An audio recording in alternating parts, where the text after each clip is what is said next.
we keep your tailgate dry. The rain is moving out of the area and sunshine is coming in. It looks like a great day for baseball. News Radio WTMJ.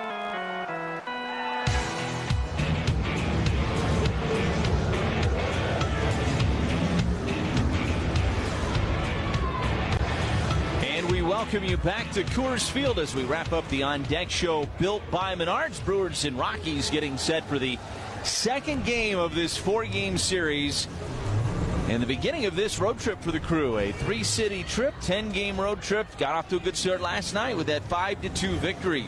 Save even more at your neighborhood Quick Trip with Quick Rewards. Pick up a free card in store. Download the Quick Rewards app. Your path to the quickest freebies in the neighborhood. Let's take a look at the rest of the matchups around baseball tonight in the National League.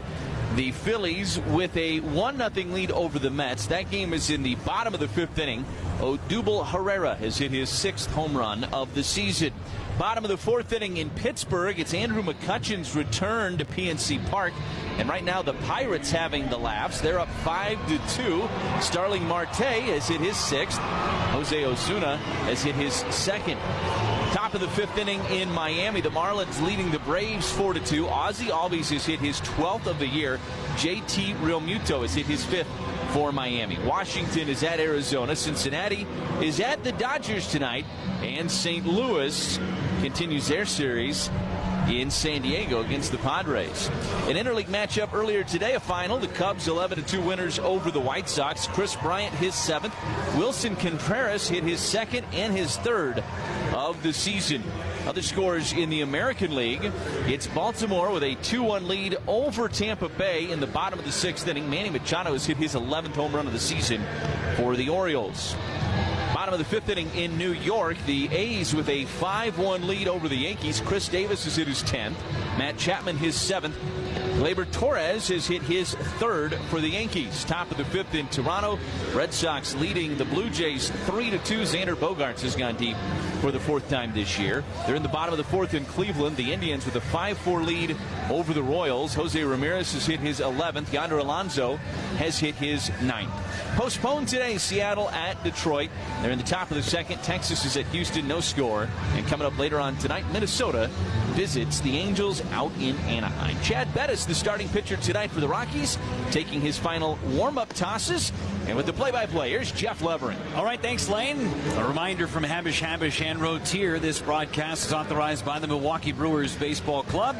It's intended solely for the entertainment of our listening audience. Any rebroadcast or other use without the expressed written consent of the Milwaukee Brewers is prohibited.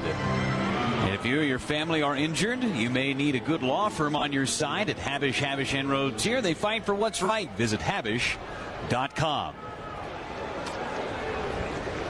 Cold and breezy night in Denver as Lorenzo Cain digs in to face Chad Bettis. The first pitch of tonight's game is taken down and away. 1 ball and no strikes. No fireworks like yesterday when Cain took the first pitch out of the ballpark to center. This one lined into right field, a base hit for Lorenzo Cain. It wasn't pitch number 1, but pitch number 2 nets another hit for Lorenzo. Leadoff man aboard for the crew for Christian Yelich.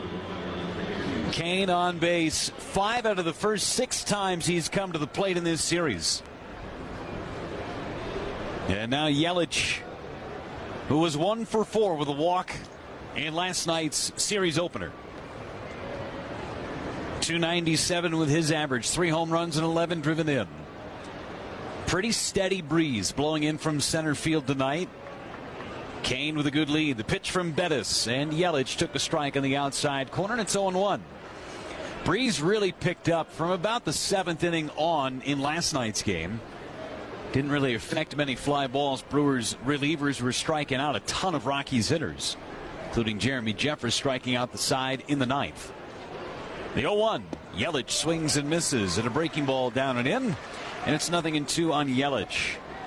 Ryan Braun to follow. And Craig Counsell going with the same starting 8 in the lineup. The only difference, the starting pitcher, Brandon Woodruff, and he's batting 9th for the crew. Play Yelich to the opposite field in the outfield. 0-2 pitch from Bettis. Tapped foul and back to the netting. 0-2 on Christian Yelich still. Chad Bettis currently ranks 4th in the National League with a 2.05 earned run average. 4-1 is his record, making start number 8 for the Rockies. Double play depth up the middle with Story and LeMahieu. And a snap throw to first, and back in plenty of time, Lorenzo Cain. On the corners, Arenado at third and Ian Desmond at first. Parra, Blackmon, and Carlos Gonzalez left to right in the Rockies outfield, and Chris Iannetta does the catching. 0-2 on Yelich. Bettis delivers. Ground ball right side through a base hit. Cain will go first to third on the knock by Yelich.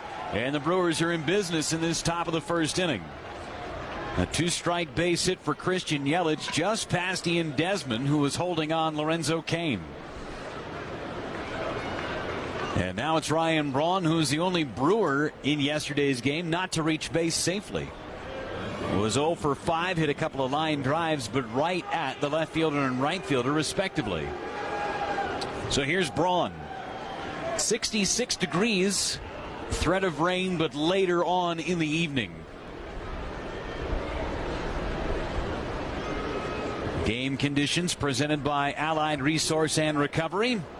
If you own or manage a business, you should get to know Allied Resource and Recovery. They can make you money on your recycling and make your bottom line green like the playing field. Pitch to Braun, hit in the air right field. This will be deep enough to score Cain. Back to collect the catches, Carlos Gonzalez. The throw goes into second, and it's 1-0 Brewers, 3 batters in. Braun with RBI number 20 on the season. Takes over the team lead, 1 above Travis Shaw, who's coming to the plate right now. Get him on, get him over, get him in for the Crew. And everything going to right field so far. The 2 right-handed hitters. Cain spraying a ball to right. Braun on the first pitch he saw took a slider and nearly hit it to the warning track in right field. Now it's Shaw, 3 hits including a double in last night's game. Welcome sight for Travis. And a throw to first has Yelich back with a head first dive. Close play. Will Little, the first base umpire. Pretty emphatic safe call. Kerchief Ted Barrett out at second base. Third base umpire is Nick Lentz, and behind home plate is Lance Barksdale. First one to Shaw is called a ball off the outside corner with a changeup. 1 ball and no strikes. Brewers winning yesterday's ball game 5-2. Still an opportunity to cash in on 5 burgers for just $5 at any George Webb restaurant until midnight tonight. Pitch to Shaw. Line shot off of Bettis. It's caught by the shortstop. Throw to first in time. Bad luck for the Crew as Shaw hit a frozen rope off the glove of Bettis, and it went right to Trevor Story, who made the catch on the fly. Christian Yelich was caught in no man's land and doubled up at first base. Bit of bad luck that time for the Crew. They get on the board with a couple of hits. Strand nobody. Half an inning in the books. Brewers 1, Rockies coming up on the Associated Bank Brewers Radio Network. This is Steve Scafidi.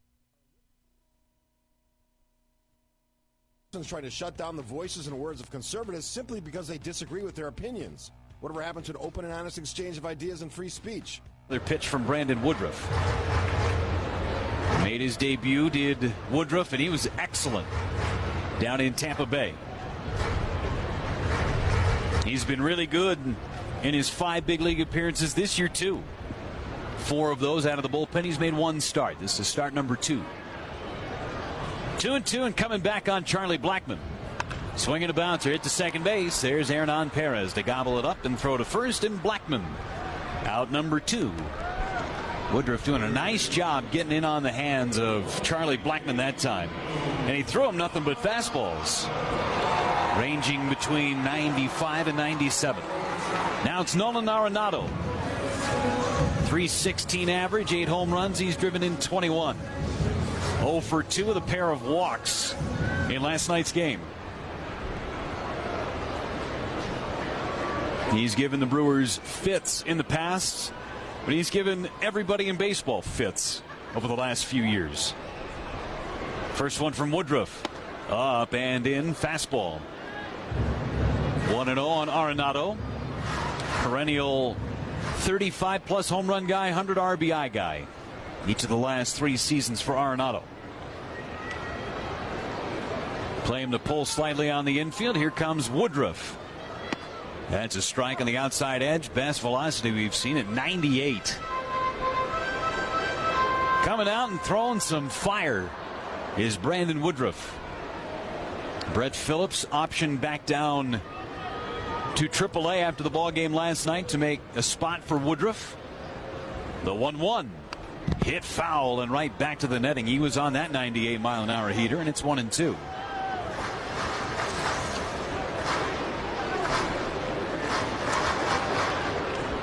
Carlos Gonzalez would be next if Arenado finds a way to reach. 1-0 Brewers on the sac fly by Braun in the first. Solid contact against Bettis in that first inning. 1-2 pitch. Slider just missed. And it's 2-2 on Nolan.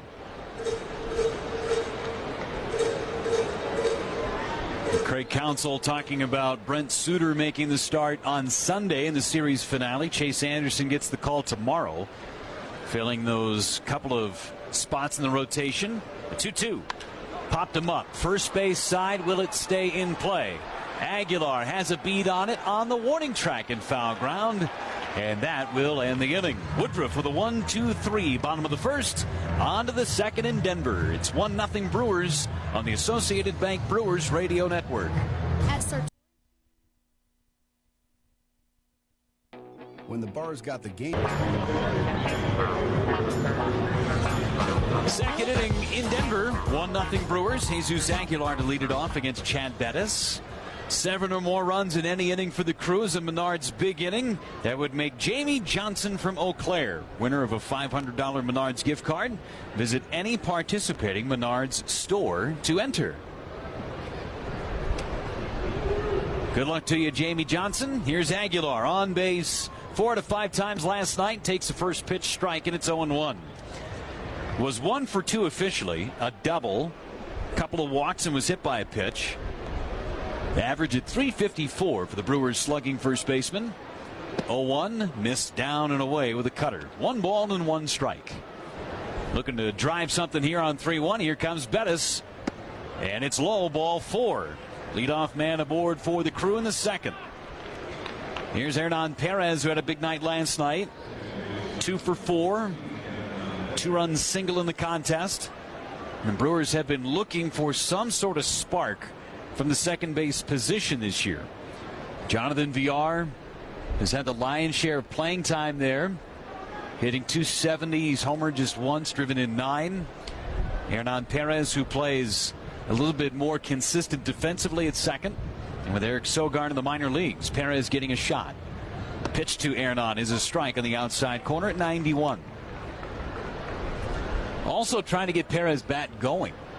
70 at-bats, has just 16 hits. He's homered 3 times, driven in 8.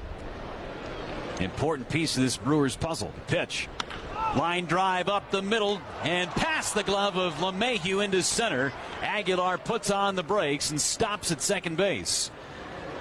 LeMahieu nearly made a spectacular play to knock that ball down and potentially get an out, but instead it snuck through into center field, and runners are at first and second with nobody out. Hard hit ball by Hernan Perez, and LeMahieu nearly got it on that backhand. And Chris Iannetta out to have a quick trip and chat with Bettis out on the mound. Manny Pena 1 for 3 with a sacrifice fly.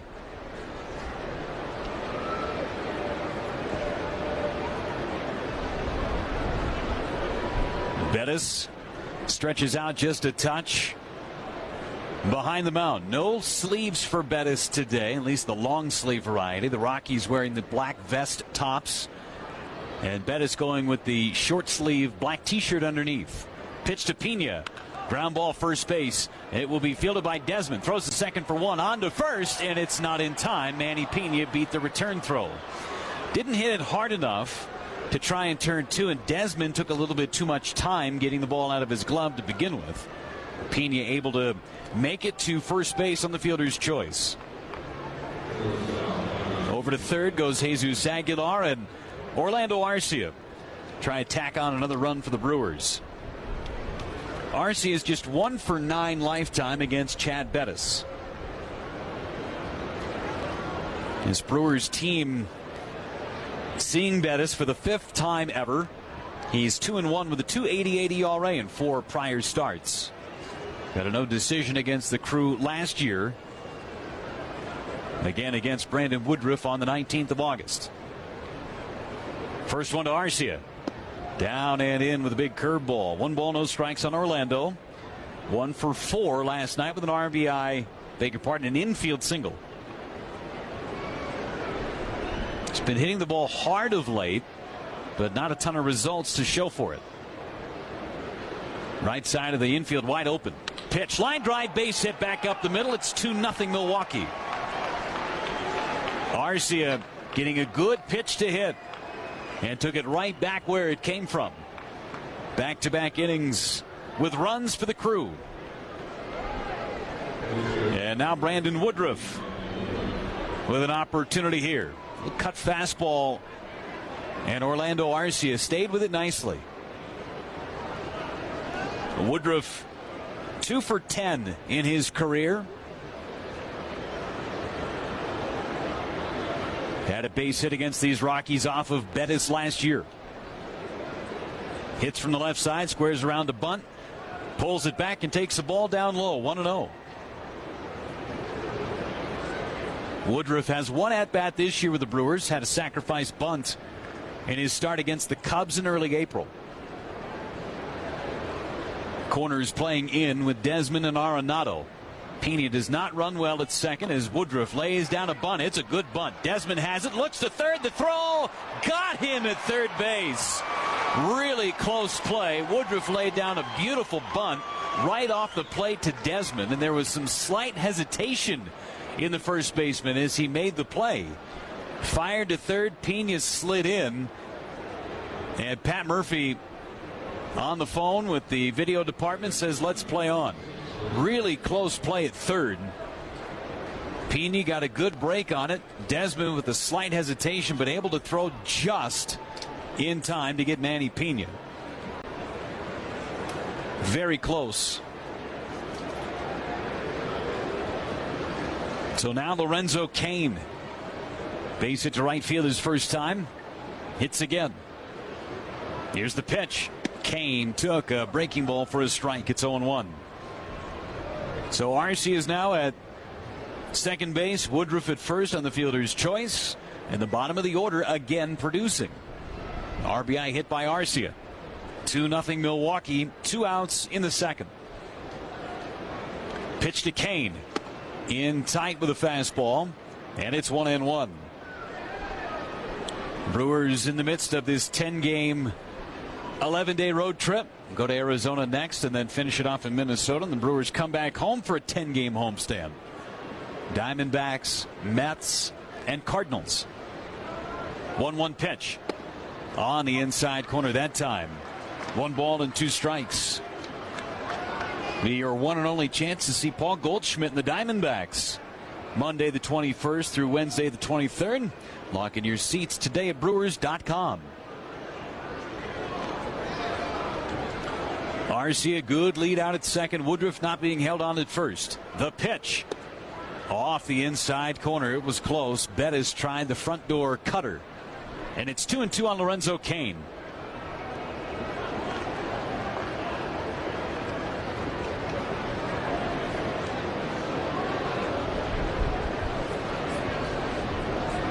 Bettis looking in at Iannetta for the sign. Into the stretch he goes. And the pitch. In tied again on Cain. That time a changeup. And the count fills up. 3 balls and 2 strikes.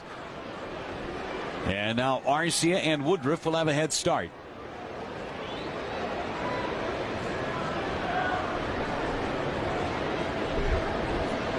Yelich due next. Kane trying to extend the inning. There go the runners. The pitch.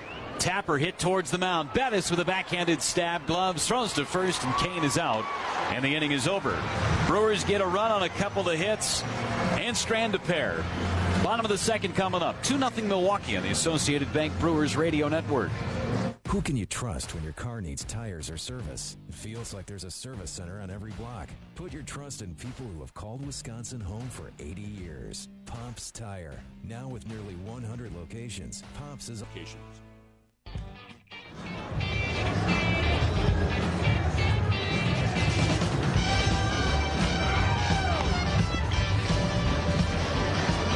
Brewers with a 2-0 advantage over the Colorado Rockies in this bottom of the second inning. It'll be the 4, 5, and 6 hitters for the Rockies. Gonzalez, Story, and Parra scheduled against Brandon Woodruff.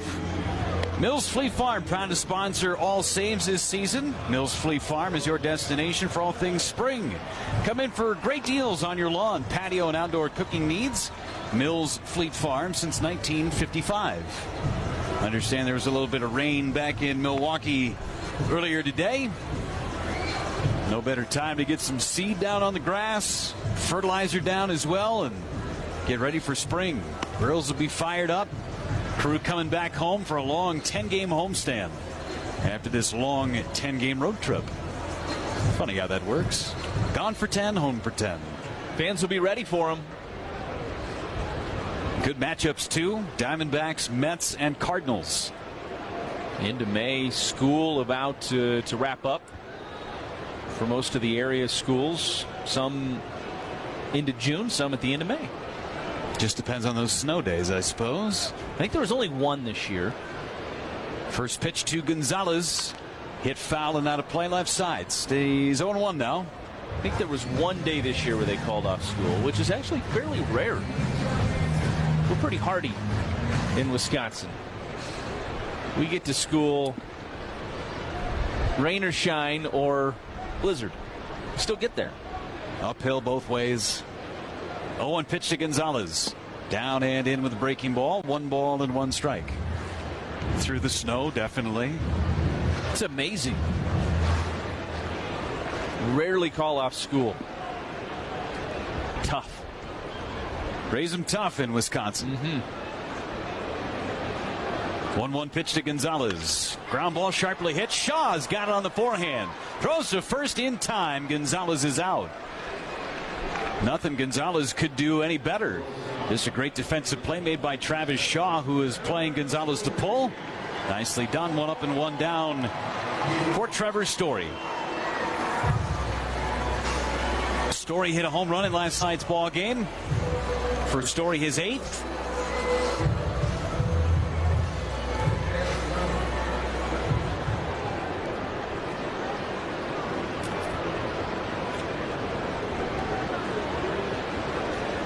Story hitting a .222 on the season. Brewers put 3 on the left side of the infield for him to pull.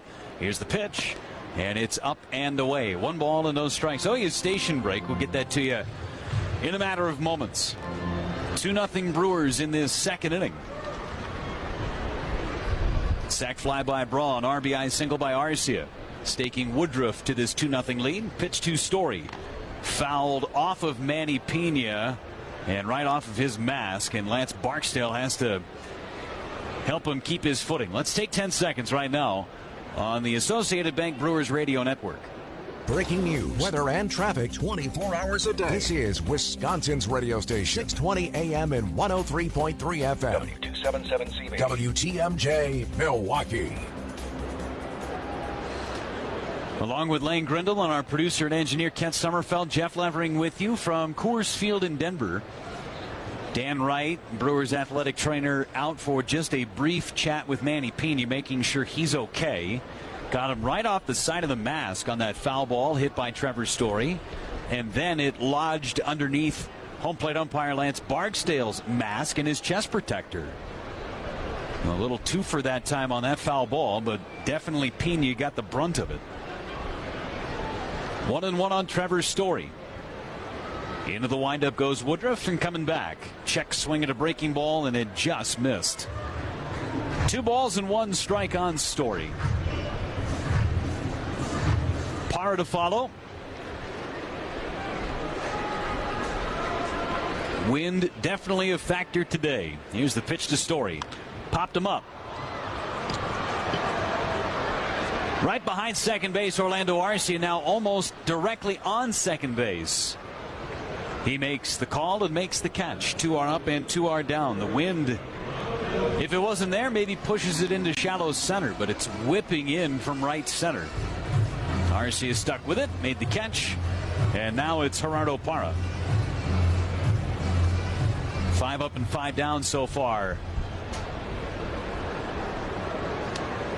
for Brandon Woodruff.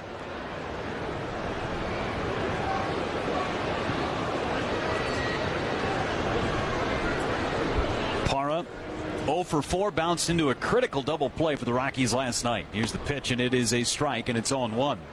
Bases loaded, 1 out against Matt Albers late in the ball game. It was 5-2 at that point. And Parra bounced into a 5-2-3 inning-ending and rally-killing double play. 0-1 pitch to Parra. Chopper, first base side. Woodruff will take it himself. A race to the bag. His dive comes up short. Awkward-looking play for Brandon Woodruff. He had a chance to field it himself and then didn't cut the corner well enough to get to the first base bag. He'd have been better suited to allow Jesus Aguilar to field that ground ball and just make a sprint to first base. Woodruff, in a valiant attempt to try and dive and get to first base and beat Parra there, came up short on his dive. Feet came out from underneath him just slightly. And that is the first hit of the game for the Rockies. Now it's Ian Desmond. And for Brandon Woodruff, first time he's got a pitch out of the stretch. Try and get some of that dirt off of his forearms and pants, too. Here's the first one to Ian Desmond from Woodruff. Fouled back to the netting on a big cut, and it's 0-1. Desmond tripled and scored last night. Really, the only thing that you could nitpick on the Brewers ball game yesterday was the errant throw that Orlando Arcia made, trying to get Desmond at third base on the triple. Went off the glove of Sean into the Brewers dugout. The only misplay defensively. Throw to first, and back with a dive is Parra. Just 6 hits in his last 36 at-bats for Ian Desmond.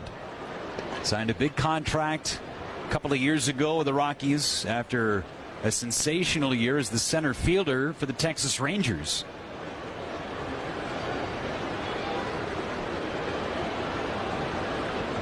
Long look. Now the pitch. And Desmond took it a little high. And it's 1-1. How about the way he's moved around the diamond over the last few years with the Nationals and then to the Rangers, going after center field, and then he signed to the Rockies and everybody's saying, where are they going to play him? We're going to play him at first base. Then he gets hurt, so Mark Reynolds ends up having the great year last year for Colorado. Tried him in left field a little bit. He's found a home at first base for the time being. 1-1 pitch. High, snap throw to first base, not in time to get Parra. 2-1 the count on Ian Desmond. All-star shortstop as a member of the Washington Nationals. He had some defensive issues playing that position, but he could always hit. Rangers took a flyer on him, put him in center field, had a great year in Texas. 2-1 pitch. And it just missed. Another breaking ball. 3 balls and 1 strike on Ian Desmond. The catcher, Chris Iannetta, waiting in the on-deck circle. He was so good in center field when they signed Carlos Gomez in the middle of that 16 season. Carlos Gomez was playing left field for the Rangers.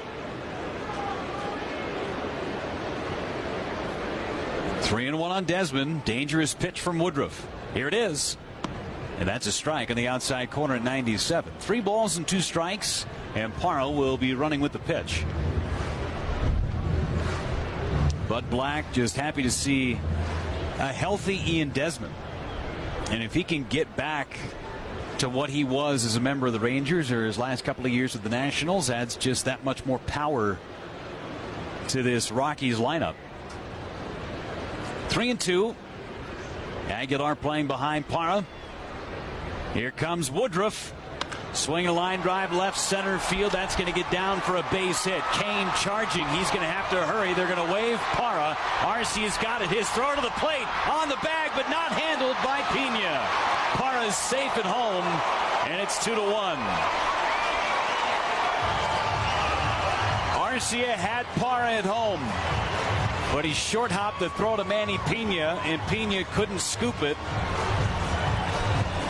It'll go as an RBI hit for Ian Desmond. Just a little flare into shallow center. Lorenzo Kane got to it quickly, fired it into Arcia, but Arcia's throw just a touch low, and Pena couldn't help out his shortstop. So now the tying run in scoring position for Iannetta. And they will give Ian Desmond a double.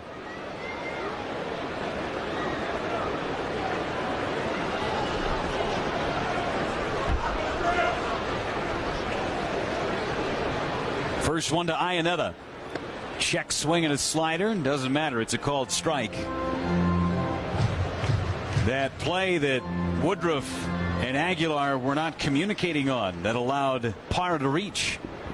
Big difference in this game. Allowed the run to score instead of getting the third and final out of this inning. 0-1 pitch, I should say, excuse me, is swung on and missed, and now it's 2 strikes on Chris Iannetta. We always say that's not an error, but it's a play the Brewers would tell you they execute most of the time, and it would have been the final out of the inning. It would have been another stress-free inning for Woodruff. Instead, it turns into a long at-bat with Desmond, and now Iannetta down in the count, 0-2. Pitch from Woodruff. Upstairs, 96 up around the hands of Iannetta. 1 ball and 2 strikes on the Rhode Island native, Chris Iannetta. Second tour of duty with the Colorado Rockies. He was with the Diamondbacks last year. This year hitting just .217 with 3 homers. He's driven in 10. Woodruff kicks and deals. Got him looking. Slider right down the middle, knee high. First strikeout for Brandon Woodruff.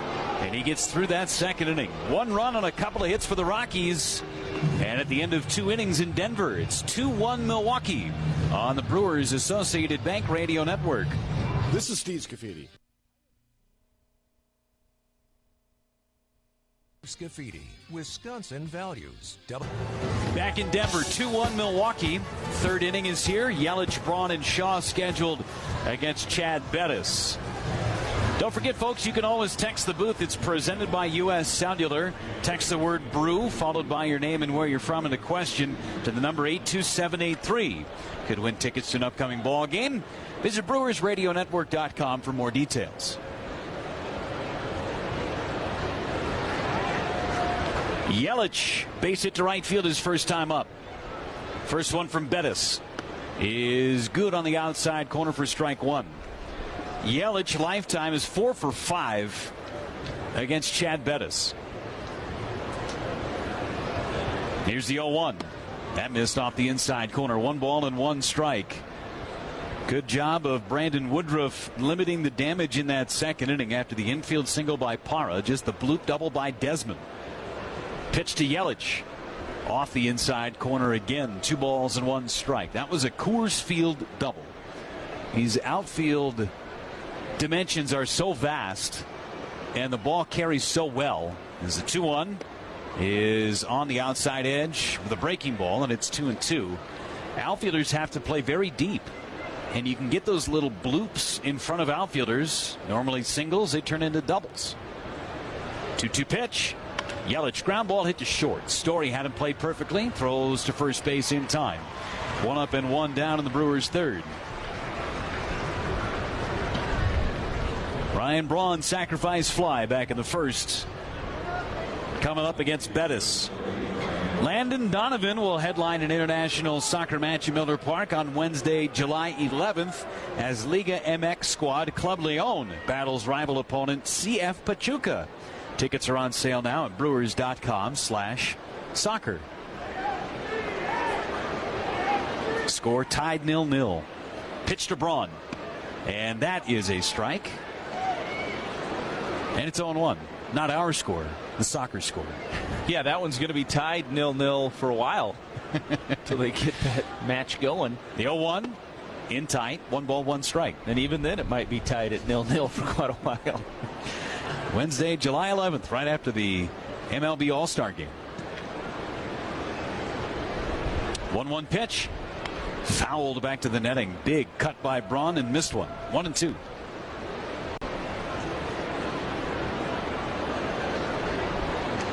Landon Donovan back playing soccer. I thought he retired a couple of years ago, just from maybe the MLS. I think it was from World Cup play, right? I don't know. Your guess would be as good as mine. And mine's a guess. 1-2 down and away. 2 balls and 2 strikes. I have tapped into the vast knowledge that I have, and I've hit the ceiling already. Stick to baseball. 2-2 to Braun. Ground ball hit softly towards third. Up with it, Arenado throws on the run to first base. Plenty of time to get Braun.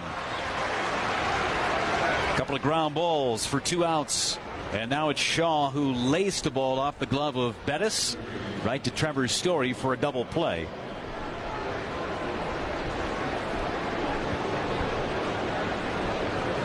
Shaw's hit the ball hard a bunch in this series already.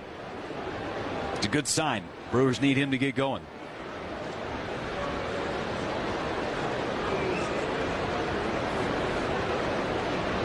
Three on the right side of the infield. The pitch to Shaw. Misses up and in. 1 ball, no strikes. LeMahieu about 25 feet into right field. And Carlos Gonzalez, the right fielder, maybe 15 feet from the warning track. Shaw takes upstairs with a curveball. 2-0. Speaking of Shaw, Sunday, May 27th. All fans in attendance for the Brewers matchup with the New York Mets will take home a one-of-a-kind Travis Shaw Mayor of Ding Dong City bobblehead. It's courtesy of U.S. Cellular. 2-0 pitch. Shaw took down and away. 3 balls and no strikes on Shaw. Green light here? Why not? Here comes Bettis. He did, and he launches one deep into right field. Gonzalez at the track. Gone. Way gone. Travis Shaw, definitely a green light on 3-0. It's 3-1 Brewers. Gonzalez throwing out a little decoy in right field, acting as if he was going to make that catch at the warning track, and it was a good 100 feet over his head. Home run number 8 for Shaw. And that was a no-doubter. 438 feet. Yikes. Over both bullpens. And now it's Aguilar. Whew. Pitch to Jesus. Down and away. 1 ball and no strikes. Another $100 to the Arthritis Foundation, courtesy of Orthopedic Associates of Wisconsin, too. Back in the 2nd inning. Brewers have put up single tallies in each of the first 3 innings against Bettis.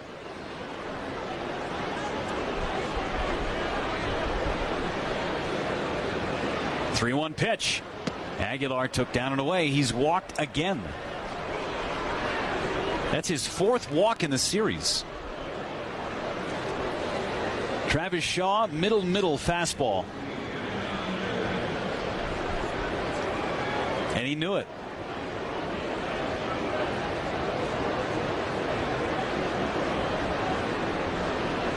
I don't even know why I looked at Carlos Gonzalez.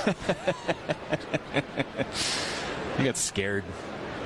Wind was blowing in. Pitch to Perez. Breaking ball, a high strike, and it's 0-1. That's the way he sold it. He raced to a spot, turned, and looked up like he was going to make the catch. I got deked out. Short lead by Aguilar. Perez takes strike 2 inside corner. 0-2 on Hernan. Base hit to center field back in the 2nd inning. Aguilar with a pair of walks. Those walks are brought to you by Orthopedic Associates of Wisconsin. Ortho ASAP, walk right in. There's a difference. 0-2 pitch. Perez hits one in the air to right. Camping underneath this one is Gonzalez. And he will have a play shy of the warning track. And that'll end the inning. Travis Shaw bombs away in Denver. It's his 8th home run of the season. It's 3-1 Milwaukee as we go to the bottom of the 3rd on the Associated Bank Brewers Radio Network.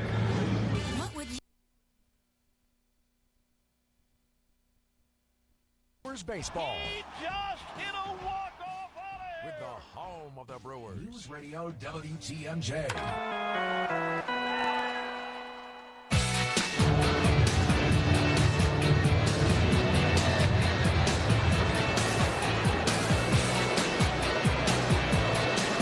Brandon Woodruff back to work in this bottom of the 3rd inning as Chad Bettis, his counterpart, leads off. First pitch to Bettis. Ball off the inside corner, and it's 1-0. Bettis 1 for 16 as a hitter this year. Woodruff off the mound for just a moment. Gets back onto the rubber. 3-1 Brewers in the 3rd inning. Here's the pitch to Bettis. Check swing and a miss. 1 ball and 1 strike. LeMahieu to follow, and then Charlie Blackmon. 9-1-2 for the Rockies.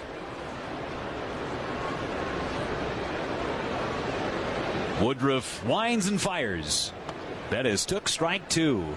Woodruff taking a little bit off in this sequence against Bettis. He's been consistently 95-97. But here he's just 93-94. 1-2 on the way. Ground ball hit towards the middle. There's Arcia behind the second base bag. Slings it across, and Bettis is out. Leadoff man retired for the 3rd consecutive inning. And now it's LeMahieu.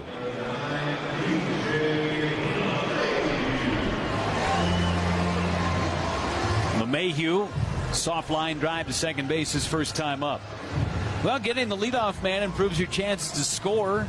Moving the runner along enhances that chance, and driving him home finishes the job. Like starting off with Usingers on the grill, adding some Pretzilla soft pretzel buns to the brats, and topping it off with some Cedar Crest ice cream. It's a job well done. First pitch to DJ LeMahieu. Line to left. That's a base hit. Braun going to try and cut it off. He'll be able to do so. LeMahieu, big turnaround first, but he puts on the brakes.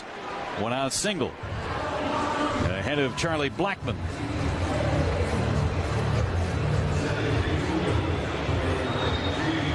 Blackmon bounced out softly to second his first time up.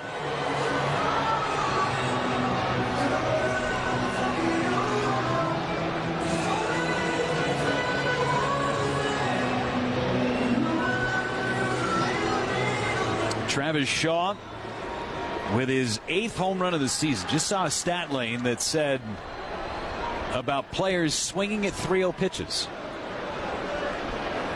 I'll tell you that here in a moment as Blackmon waits on Woodruff. And the first pitch to him. Lined into center field deep. Back is Kane on the warning track. He can't get it. It's off the wall. LeMahieu's going to come in and score. Blackmon turns the corner headed for 3rd. Here's the relay, and Blackmon is safe at 3rd. Travis Shaw says maybe take a look as his hand came off the bag. It's an RBI triple for Blackmon. It's 3-2. Back-to-back swings producing bullets against Brandon Woodruff. That time, even with the wind, Lorenzo Cain couldn't run it down. It hit off the base of the wall. LeMahieu scored with ease. And then the relay throw from Arcia to 3rd base. Close to getting Blackmon. Lance Barksdale trying to speed up Craig Counsell's decision, and the Brewers will challenge this play at 3rd. The call here is safe. It stands. And Lance Barksdale, the home plate umpire, did not give the Brewers video department too much time to really decide. But nonetheless, Blackmon is safe with that RBI triple. He is the tying run, and Nolan Arenado is at the plate with only 1 out. And now the Brewers deciding what to do with their infield with Blackmon at 3rd. And Arenado at the plate, who popped up to first base his first time. Woodruff delivers to Nolan. Popped him up. First base side. That one will get out of play, though. And it's 0-1 on Nolan Arenado. Back-to-back swings produced the base hit by LeMahieu and then the triple by Blackman. Just about ready to tell you the stat on Shaw's home run, by the way. Only 9% of hitters in the major leagues this year swing at 3-0 pitches. We talk about it a lot, getting the green light on 3-0. A lot of people don't take it. Sometimes it's better that they don't. Not for Shaw on that AB, though. 0-1 to Arenado. Swing and a miss. Great slider by Woodruff. It's 0-2. I think easier to do it when you're up by a run, too. You're not chasing runs. You're not looking for base runners. 2 outs, nobody on. Good chance for Travis Shaw to put an aggressive swing on the pitch. Made a lot of sense. 3-2 Crew, tying run at third. 0-2 pitch to Nolan Arenado on the way. Low and in the dirt, smothered by Manny Pena on that slider. 1 ball, 2 strikes. Arenado didn't chase that time.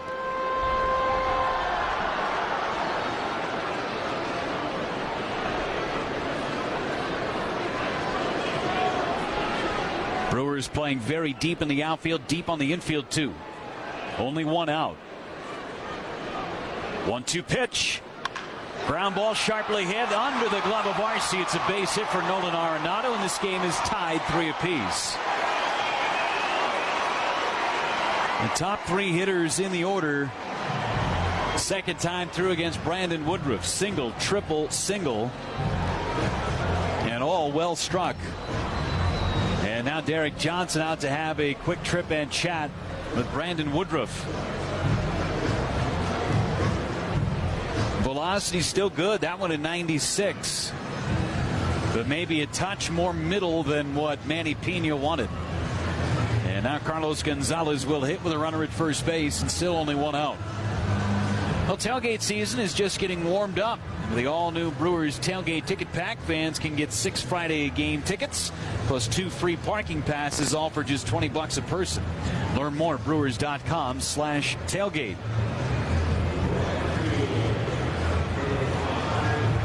3-3 game in the third. Brewers with single tallies in each of the first 3 innings. Rockies with a 2-out run in the second and 2 1-out runs so far in the third. Gonzalez, a late sign by the Colorado Rockies. At the middle of spring training, he signed. Here's the pitch to Carlos, and that's a strike with a breaking ball, and it's 0-1. He's been with the Rockies a long time. He's put up great numbers, especially here in Coors Field. At one point, one of the most dynamic offensive players in baseball.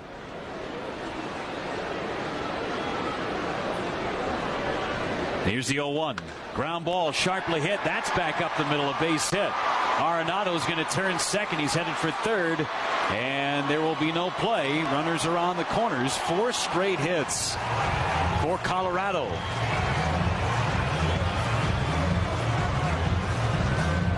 Now Trevor Story, the go-ahead run, standing at third base. Right back through the wickets of Brandon Woodruff up the middle. Some better swings this time around for these Rockies hitters against Woodruff. Brewers bullpen is quiet. Woodruff, who gave up just 1 run in 4 2/3 innings in this ballpark a year ago in August, has given up 3 through 2 1/3. Trying to work through this jam, keep it at a tie game. First pitch to Story. Swing and a miss. And it's 0-1. Popped out did Trevor Story in the second inning. Popped up to Orlando Arce at short.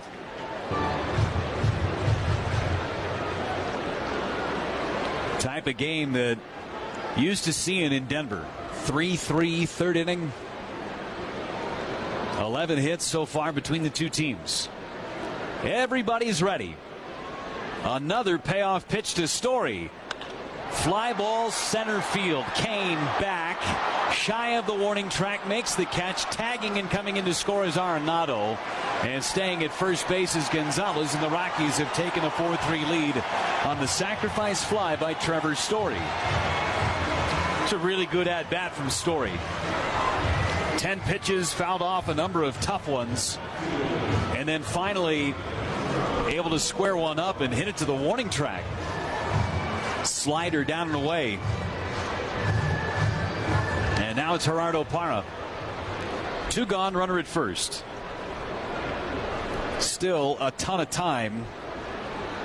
And down just 1 for the Brewers. A 3-run third inning for Colorado. Woodruff stepped out just momentarily.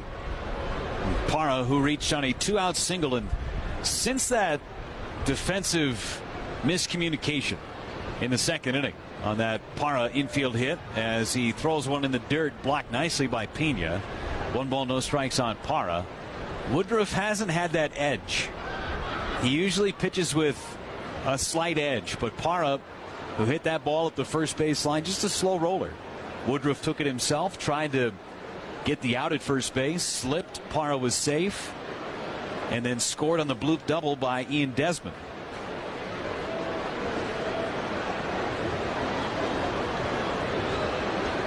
One-0 pitch. Parra line drive base hit center field. That's the 7th hit for Colorado in this game and the 5th in this inning. First and second for Desmond. Last 10 batters faced. 7 hits allowed by Brandon Woodruff. The 2 outs and Iannetta strikeout to end the second, and the bounce out by Bettis to start this third. Woodruff has a big fastball, and he had some big velocity in the first inning. But one thing that it looks like is that there's not as much of that natural movement on his fastball as you're typically used to seeing. There's some sink to it with Brandon Woodruff typically, and just not seeing that same type of movement that you normally would with Brandon Woodruff with that fastball. The fastball's a big pitch for him. Obviously he has the slider, but the fastball's what he really lives and dies by. Here's Desmond. 2 men on for Colorado. Woodruff throws. Misses up and away. 1 ball, no strikes. And that fastball, especially here in Colorado, when your stuff, your off-speed stuff, the changeup, the slider is not going to have as much life to it just because of the environment. You got to have that fastball command. 1-0 to Desmond. Low and in the dirt. Blocked by Pena on another slider. 2-0.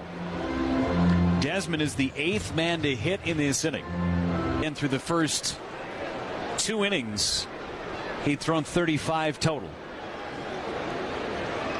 3 balls, 2 strikes, 2 outs. Gonzalez and Parra on the move. Coming back, Woodruff. Ground ball hit softly. Arcia charges, gloves, throws, got him at first. Great play made by Orlando Arcia, but the out was made at first base. Gonzalez never stopped. He continued to run around third and tried to score. Aguilar's throw was in plenty of time, but Gonzalez made contact with Manny Pena after the out was made. Desmond and everybody else says, don't worry about it. No challenge. Damage done, though, by Colorado. They scored 3 times on 5 hits. And after 3, it's the Rockies 4 and the Brewers 3 on the Associated Bank Brewers Radio Network.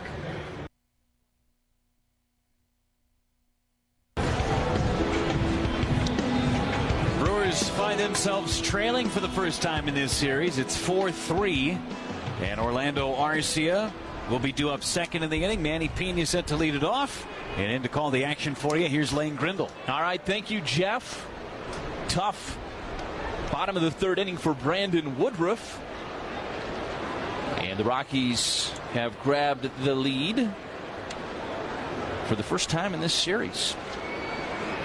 And so Pena will step in here and try to go to work offensively against Chad Bettis, who had a long wait in that dugout. First pitch to Pena, over for a strike, and it's 0-1. Bettis made the first out in the bottom of the third inning, and then he sat around and watched his teammates put together 3 runs of support for him as Pena takes a strike, and it's 0-2.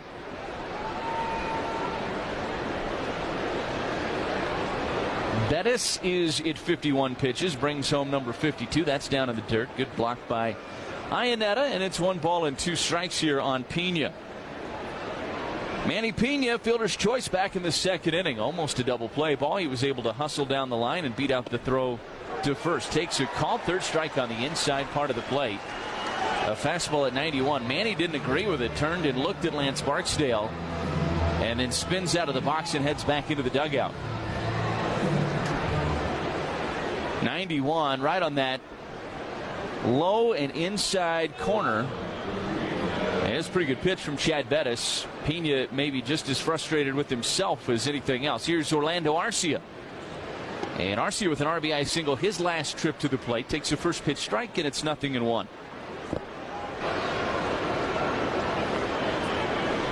So Bettis with a new baseball and ready to go back to work on Arcia here. 3-2 the pitch, and that's fouled up the first base line. And before Arcia sees another pitch, 10 seconds for station ID on the Associated Bank Brewers Radio Network. Breaking news, weather, and traffic 24 hours a day. This is Wisconsin's radio station, 620 AM and 103.3 FM. W277CB. WTMJ, Milwaukee.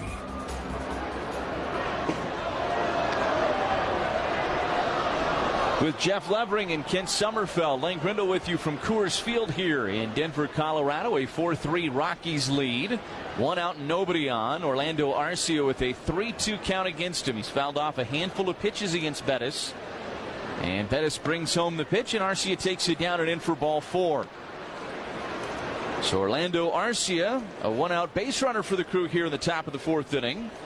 Ortho ASAP, walk right in. Orthopedic Associates of Wisconsin, there is a difference. Bringing you Brewers walks over the course of this season. Brandon Woodruff now stands in there. Woodruff tried to put down a bunt back in the second inning. It was not a bad bunt, but it was instead a tremendous play made by Ian Desmond, who fielded it and threw to third for the out. He chops this one to short. Story fields, throws to second for one. Throw to first is in time to get Woodruff, who is making the safe sign as he went through the bag. Woodruff felt like he beat it. Brewers don't have a challenge because they lost the challenge earlier in the game on the play where Nolan Arenado slid into third on the triple. And so the inning is over. It's a 6-4-3 double play. And the Brewers go quietly here in the top of the 4th. We go to the bottom of 4. Rockies lead the Brewers 4-3 on the Associated Bank Brewers Radio Network. It's been said that there's safety in numbers, but there can also be savings in numbers with Association Plus from West Bend. Just by being a member of a group or association like Bottom of the 4th inning here at Coors Field in Colorado. A 4-3 lead for the Rockies. Brandon Woodruff is back out on the mound for the Brewers. He'll face 8-9-1 for the Rockies here in the 4th. Iannetta, Bettis, and then back to the top of the order in DJ LeMahieu. Every Sout of the top of the 4th inning get a little bit of extra time to catch his breath and get himself warmed up and ready to go here for the bottom of the 4th inning. Iannetta struck out looking against Woodruff to end the second inning. He's 0 for 1 tonight. Woodruff trying to bounce back from a tough bottom of the 3rd inning against this Rockies lineup, and he offers a first pitch strike at 94 to Iannetta, and it's 0-1. This is a Rockies lineup that has struggled at home this year. The pitch, and Iannetta takes that one downstairs. 1 ball and 1 strike now. You wouldn't assume that with the ballpark playing the way that it does here in Denver. 1-1 pitch, up and away, and it's 2 balls and 1 strike now to Chris Iannetta. And the Rockies also have a lineup that has a lot of names in it. A lot of guys that have put up big offensive years in their careers. 2-1 pitch to Iannetta coming home, and this is hit in the air, deep left field. Braun racing back. He's at the warning track. He looks up. It's gone. Chris Iannetta goes deep. And the Rockies lead at 5-3. It's the 4th home run of the season for the Rockies catcher.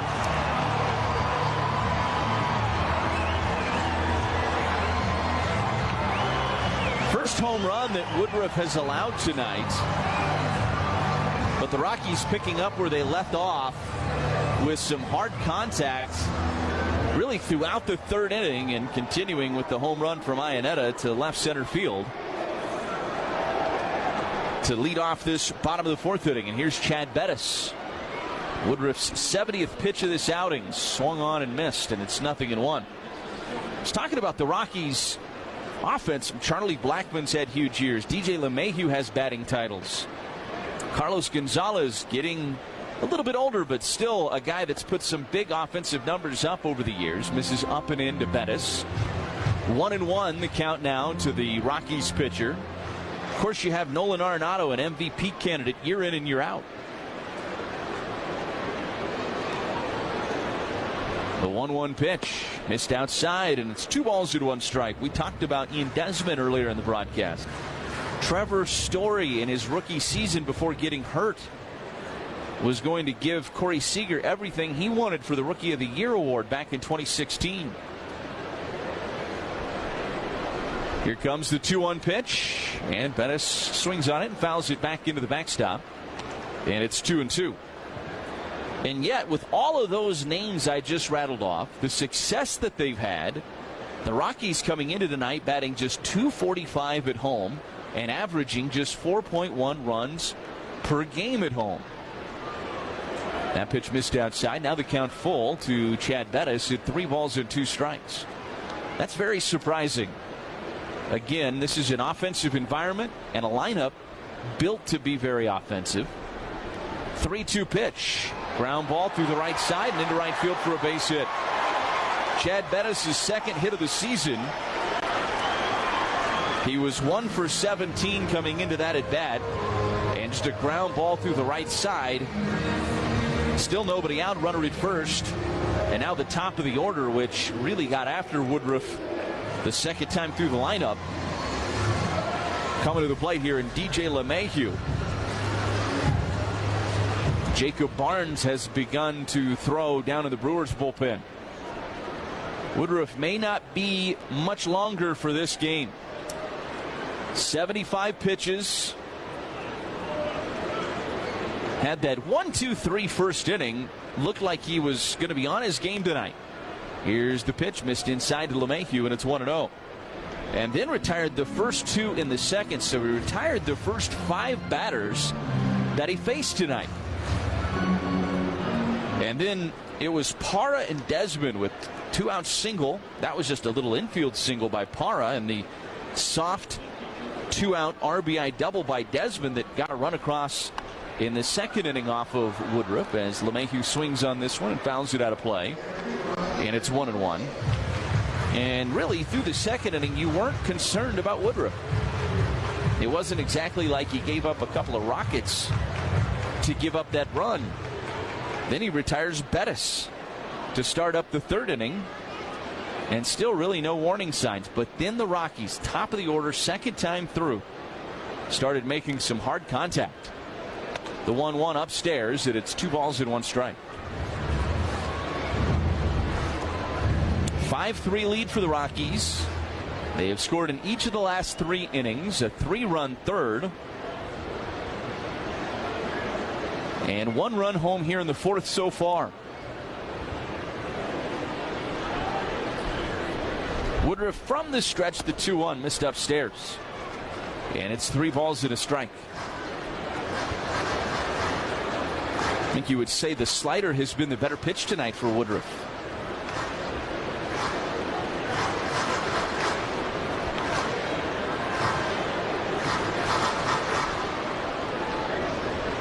Time called as Manny Pena comes out for a chat with Brandon Woodruff. Maybe just trying to buy some more time for Jacob Barnes to get loose as well.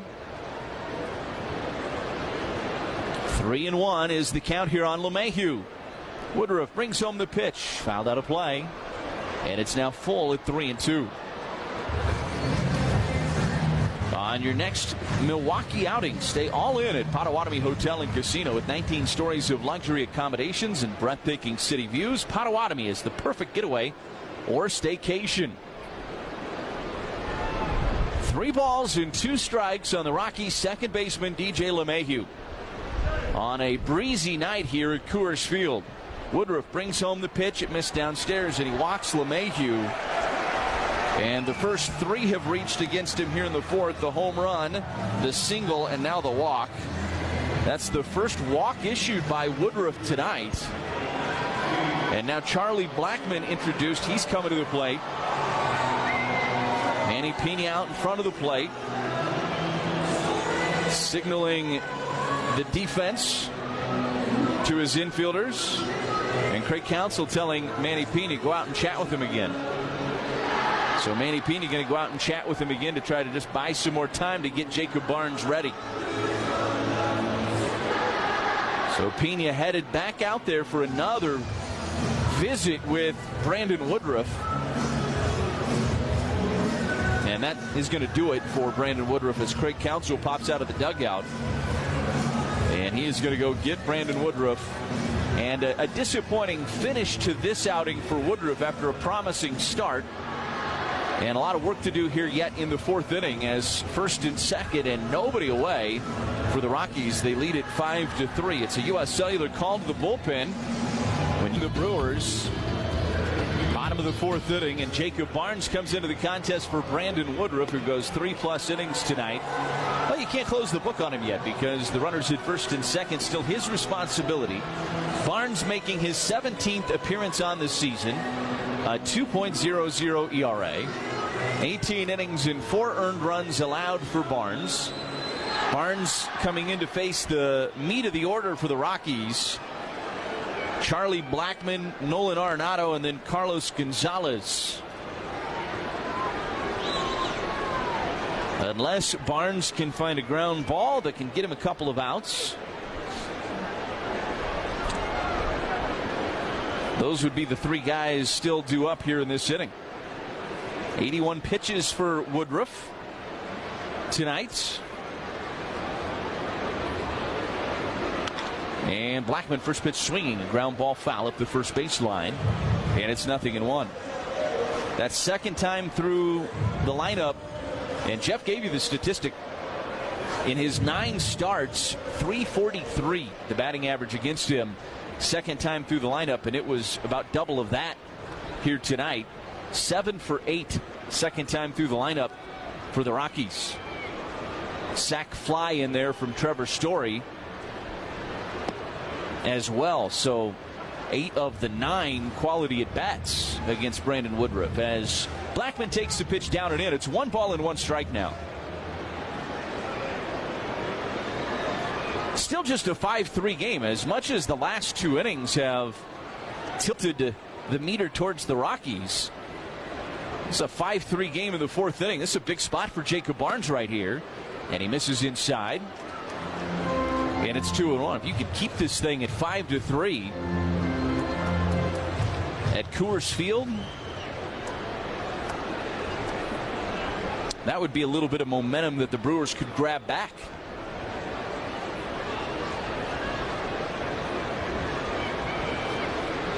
Barnes taking his time here, working against Blackmon. The 2-1 pitch. This is hit in the air, right center field. Long run for Kane's not going to get there. Has to play it on a hop. Holding up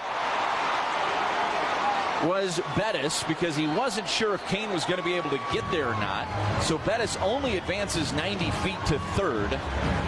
And it's a long single for Charlie Blackmon. Everybody's safe, and now the bases are loaded with nobody out. Bettis just did not get a great read on that one off the bat. And so he waited. He wasn't even really halfway. He was maybe 20% of the way, waiting on that one to see if Kane came up with it, and Kane had to play it on a hop. So now they're loaded for Nolan Arenado.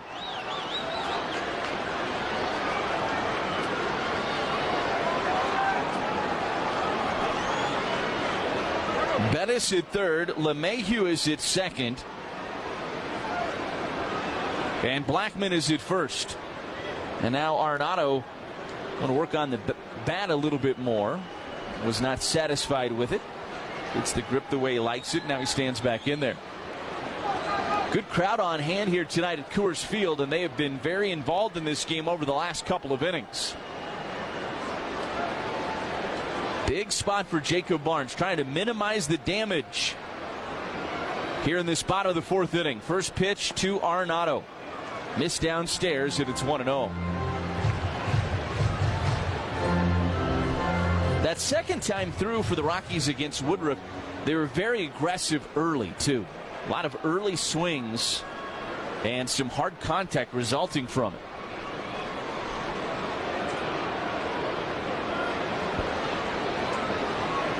The 1-0 from Barnes. This is hit on a line to left. Coming in is Braun. He'll make the catch, and he's going to throw to second. And nobody goes. Bettis was tagging and heading to third, and he thought that Braun was going to come up throwing home, and he put the brakes on, so nobody scores. Braun had a good run to catch that little soft liner in left, and probably would have had a chance to throw out Bettis at the plate. And Bettis, realizing that, tagged and then put the brakes on. And he just stopped looking at Braun, just assumed he was going to throw home, and Braun instead threw to second. And everybody's still safe. So that's a big first out for Jacob Barnes. And now a ground ball could get you out of the inning. Potentially. So that's just a line out for Arenado. Base is still loaded for Carlos Gonzalez.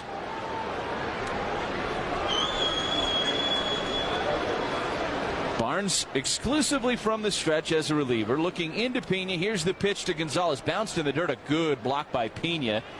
And Pena a little slow to get up. Seems to be okay, though. Asking for a new baseball. And it's 1-0 on Gonzalez. Gonzalez a single back in the third inning. He is 1 for 2 tonight.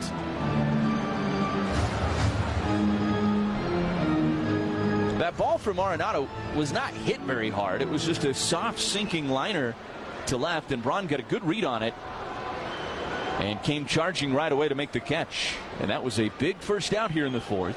A lot of work left to do, though, for Barnes to try to escape here with minimal damage. Backs off the mound for a second. Now Gonzalez back in there against him.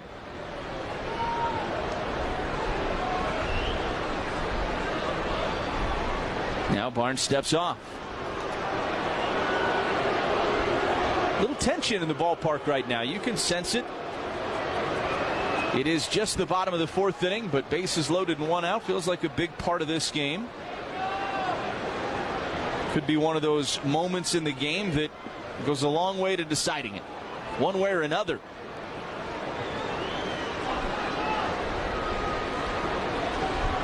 Barnes brings home the pitch. Swing and a foul back to the netting from Gonzalez, and it's 1-1.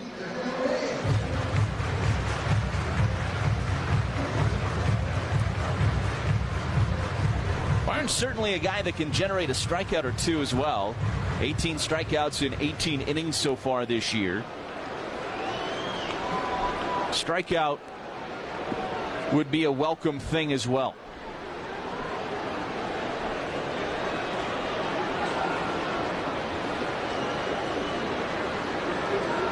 The pitch, swing and a foul off the gear of Pena again, and it's 1-2. Brewers playing the left-handed hitting Gonzalez to pull on the right side of the infield. Arcia shaded really more back up the middle, just a couple of steps to the right as we see it. So to the first base side of the second base bag, just on the first little cut of the grass behind second base there. Perez playing between Aguilar and Arcia. Aguilar playing behind the runner and hugging the line at first. The 1-2 pitch, broken bat, fly ball, but foul and out of play down the third baseline. And that bat just shattered in the hands of Carlos Gonzalez. Another clean break. Second base umpire and crew chief Ted Barrett ended up with that one in his hands. Look at Tony Diaz, the first base coach, as he was picking up the shrapnel and grabbed it almost like it was a sword and said, Take it. It was 94 up and in. And right in on the hands of Gonzalez. And it's 1-2. A punch out would be great.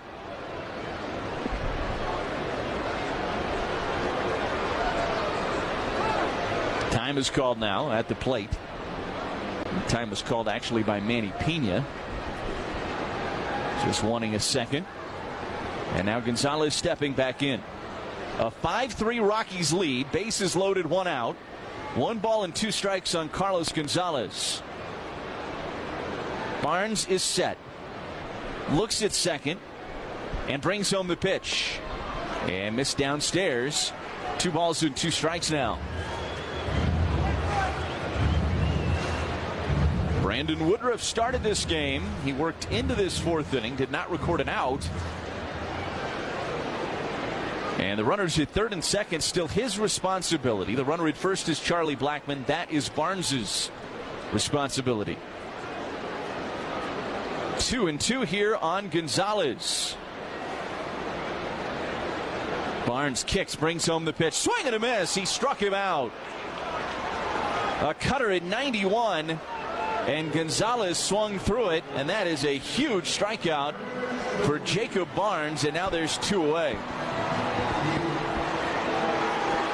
And that'll bring up Trevor Story.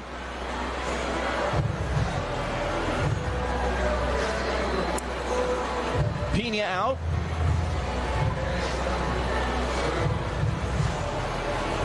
To talk with Jacob Barnes. Hernan Perez in there as well. Brewers rolling through those mound visits. They have 2 remaining. So here's Story. That is a big punch out for Jacob Barnes. And now there's 2 away. Story lifted the sac fly into center field back in the 3rd. He is 0 for 1 officially tonight. Had the home run in last night's contest. Barnes brings home the first pitch to Story. A strike on the inner part of the plate. And it's 0-1.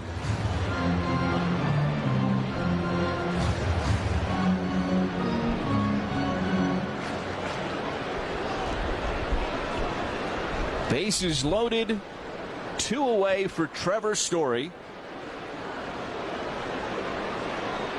Barnes is 0-1 to Story. Down in the dirt. Squirts away from Pena, but not far enough for anybody to try and advance. And it's 1 ball and 1 strike. Remember as well here, Chad Bettis has been on base paths pretty much this whole inning. Hasn't been sprinting around out on the base paths much, but he's been standing and not sitting and relaxing in the dugout. A little bit different than your normal routine. And he's had 2 innings now where he's had long waits before throwing a pitch. That 3-run 3rd, and this has been a lengthy bottom of the 4th. The pitch, Story hits it on a line to the left field. That's going to drop in there, and that's going to score multiple runs. Bettis will score. LeMahieu scores. Blackman's around 3rd. He's going to score.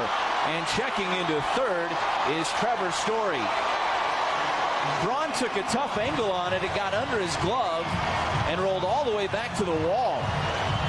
And once he wasn't able to cut it off, you knew that Blackmon was going to be able to score all the way from first base.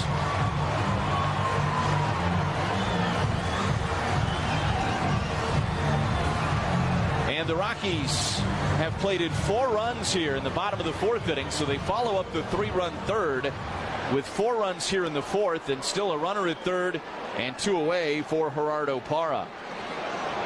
And that's a tough break because Jacob Barnes, the little window of opportunity to get out of this inning, slammed shut by Story there with the triple. And the pitch to Parra. This is lined into right field. That's down for a base hit. Story will jog home, and Gerardo Parra gives the he gives the Rockies rather an 8-3 lead.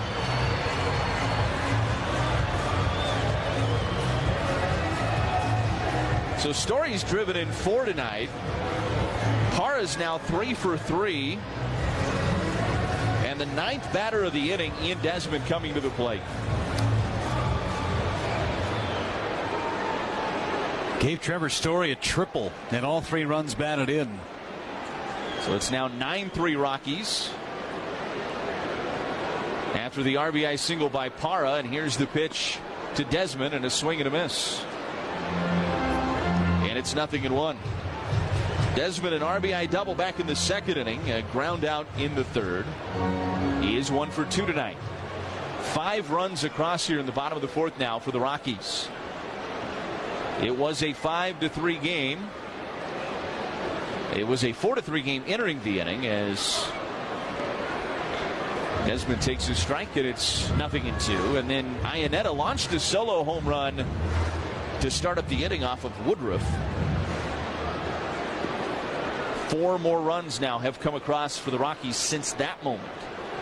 And it's a 9-3 Rockies advantage.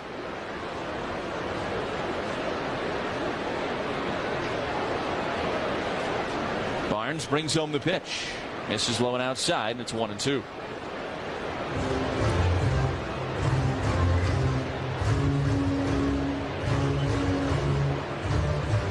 Four hits in the inning for the Rockies.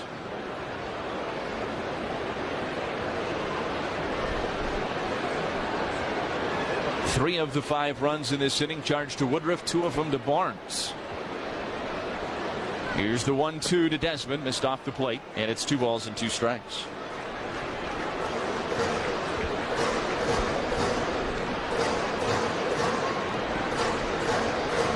So you can close the book now on Brandon Woodruff on what was a tough start here tonight at Coors Field. Barnes looking into Pena, runner at first and 2 away. 9-3 Rockies lead. Barnes' pitch chopped foul at the plate, and it stays 2-2.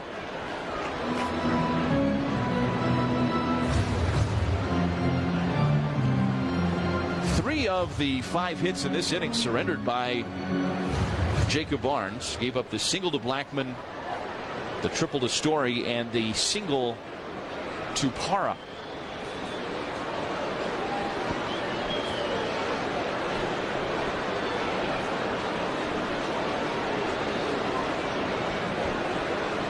The 2-2 pitch fouled back into the netting, and will do it again at 2-2.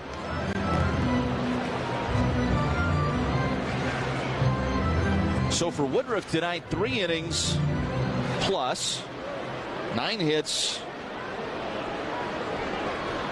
7 runs, all earned. A walk and a strikeout for Brandon Woodruff tonight. 2 balls and 2 strikes. Barnes working on Ian Desmond, the 9th batter of the inning here for the Rockies. Barnes' pitch, there goes the runner, pitches down and in. Throw from Pena is not in time. And Parra in there with a stolen base. 4th stolen base of the season for Gerardo Parra. And a runner in scoring position now for Ian Desmond. The count now 3 balls and 2 strikes as it goes full on Ian Desmond. Told you all about the Rockies' struggles offensively here in this ballpark so far this year. Not the case tonight. 9 runs on 12 hits already. Barnes looks back at second. Kicks and brings home the pitch. Upstairs, and he walks Desmond. And now here's Chris Iannetta, who led off this inning with a home run.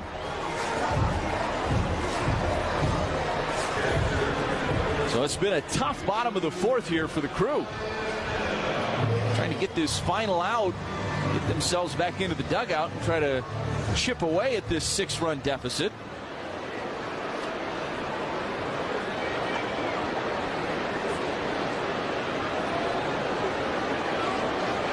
Iannetta launched his 4th home run of the season to start up this inning. Barnes' first pitch to him is lined foul, out of play, first base side, and it's 0-1.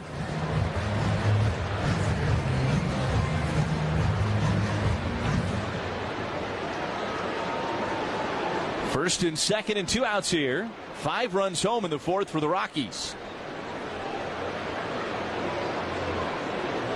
Barnes looking into his catcher Pena. Gives a look at second in the 0-1. It's down and in. 1 ball and 1 strike now.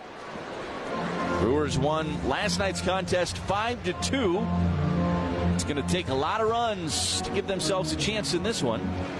Brewers grabbed a 1-0 lead and then led 2-0 after the top of the second inning. Rockies played a run in the bottom of the second, and the Brewers, with a solo home run from Travis Shaw, a 3-0 count, had a 3-1 lead after 2.5. But the Rockies have turned on the offense since then. A 3-run third and now a 5-run bottom of the fourth. 1 ball and 1 strike here on Iannetta.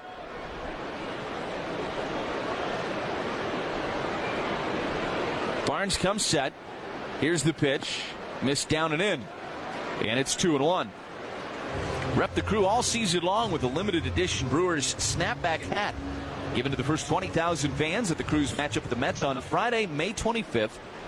Courtesy of 94.5 KTI Country. To lock in your tickets, visit Brewers.com.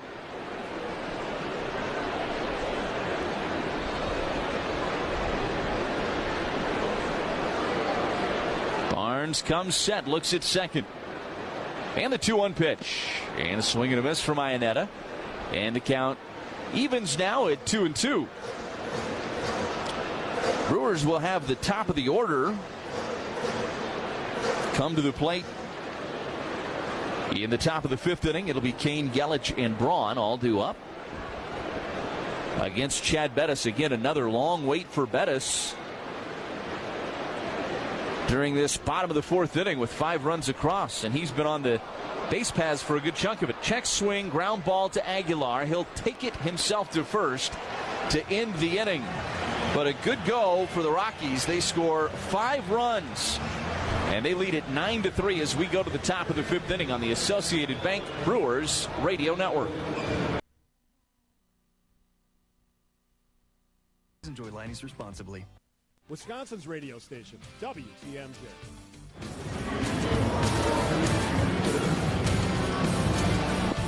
Well, the Rockies lead it 9-3 as we go to the top of the fifth inning, but in an offensive environment with plenty of game left to go, Brewers will try to go to work on this deficit here at the top of the fifth. It'll be Kane, Yelich, and Braun due up against Chad Bettis. Bettis, again, we've said it a couple of times, with a couple of really long waits. That 3-run third, that 5-run fourth. He's not complaining about it with all the run support that he got, but sometimes tough to stay as sharp when that happens. 63 pitches so far, and the first pitch to Kane is over for a strike at 90 miles an hour. And it's 0-1. Lorenzo Cain tonight, 1 for 2, a single and a ground out, and he swings and misses at that big curveball from Chad Bettis. And it's 0-2 now.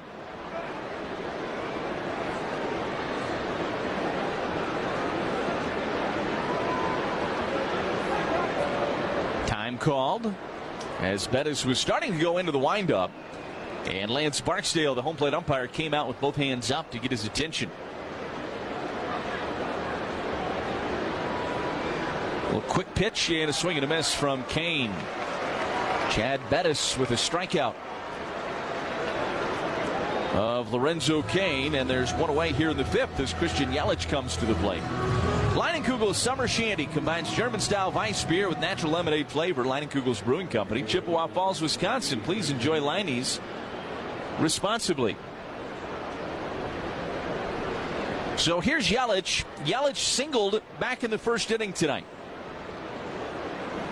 And he takes the first pitch strike from Bettis. And it's 0-1. Now, 10 of the last 11 games, Yelich has collected a hit. He's been red hot here recently for the Crew. And he pops this one up. Shallow center, racing out is Story. Still going back is Story. And out into shallow center field. Story calls off Blackman and makes the catch. And 2 quick outs for the Brewers here in the top of the fifth inning as Ryan Braun will stroll to the plate. Some other wild ones tonight across baseball with a lot of runs being scored. 11 runs for the Pirates tonight in an 11-2 win over the San Francisco Giants. And in Cleveland, it's been a wild one. Kansas City has raced back to now lead the Indians 10-9. First pitch to Ryan Braun, misses low and away, and it's 1-0. Cubs scored 11 runs against the White Sox today. Baltimore scored 9 runs. A couple of home runs from Manny Machado as Braun lines this down the left field line. That's a fair ball and into the corner. Going to be extra bases for Ryan Braun as he cruises into second with a 2-out double. Another $50 to the MAC Fund, courtesy of Westbin, the silver lining. So a double for Braun, his 9th double of the season, and that'll get Travis Shaw to the plate here in the 5th. Shaw with that monstrous 438-foot home run back in the 3rd inning.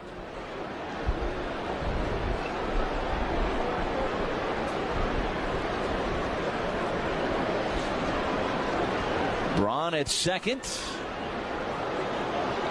Pettis looking into his catcher, Iannetta. First pitch to Travis Shaw. Big swing, no contact. And it's 0-1.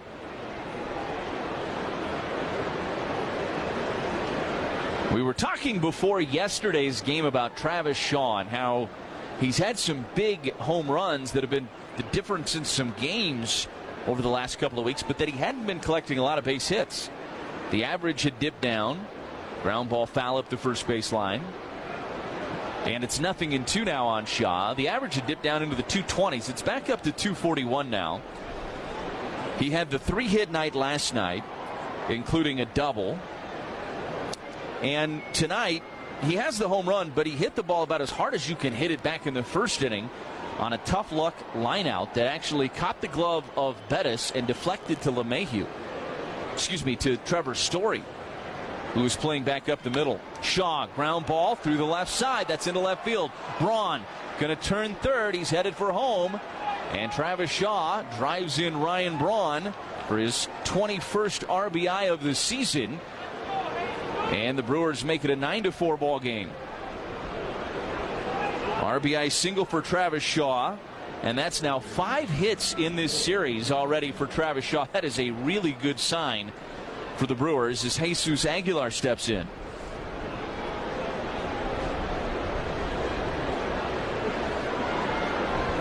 Aguilar's walked both times today. 2 outs, runner at first. Crew trying to just chip away at this deficit against the Rockies as Aguilar checked his swing, didn't matter. It's over for a strike, and it's a 0-1. Shaw being held on by Desmond. He's not going anywhere with a 5-run deficit. The pitch to Aguilar. Down in the dirt. Squirts away from Iannetta, but up the first baseline, so no advance from Shaw. And it's 1 ball and 1 strike to Jesus. Aguilar has drawn 4 walks. He's been hit by a pitch, and he's doubled in this series. He has been an on-base machine against the Rockies over the last 2 years. Came into tonight 9 of 14 going back to last year against the Rockies at the plate. And then you throw in all those other times that he's reached. Swing and a miss here. And it's 1-2. It has been very impressive for Aguilar. Really, from the moment that he stepped foot into the Maryvale clubhouse in the spring of 2017, his propensity to hit, it really blows your mind that he never got an extended look at the major league level until last year. Took a pitch downstairs, and it's 2-2. A guy that just is a natural hitter. Very good eye, good command of the plate, out of the strike zone. 2-2 pitch, swing and a miss, and he strikes out here to end the inning. But the Brewers do get a run back on the RBI single from Travis Shaw. We go to the bottom of the 5th.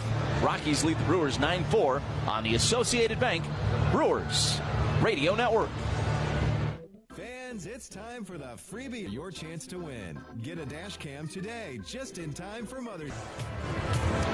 Head to Miller Park for the Crew's matchup. The Cardinals on Memorial Day, Monday, May 28th. All fans in attendance will receive a ticket voucher, good for free admission to Noah's Ark Water Park. Valid through July 3rd. Taylor Williams, the new pitcher for the Crew. 9-4, Rockies lead it. Bottom of the 5th inning, and Chad Bettis will lead off this bottom of the 5th for the Rockies. For Taylor Williams, he's making his 11th appearance of 2018, a 2.38 ERA. 11 1/3 innings and 3 earned runs against him so far this year. First pitch to Bettis, misses outside at 96 miles per hour, and it's 1-0. Matt Harvey's debut in a Reds uniform is underway out in Los Angeles against the Dodgers. Pitch misses low and outside. It's now 2-0 to Chad Bettis. He worked a scoreless bottom of the 1st inning. The Reds got him a run in the top of the 1st.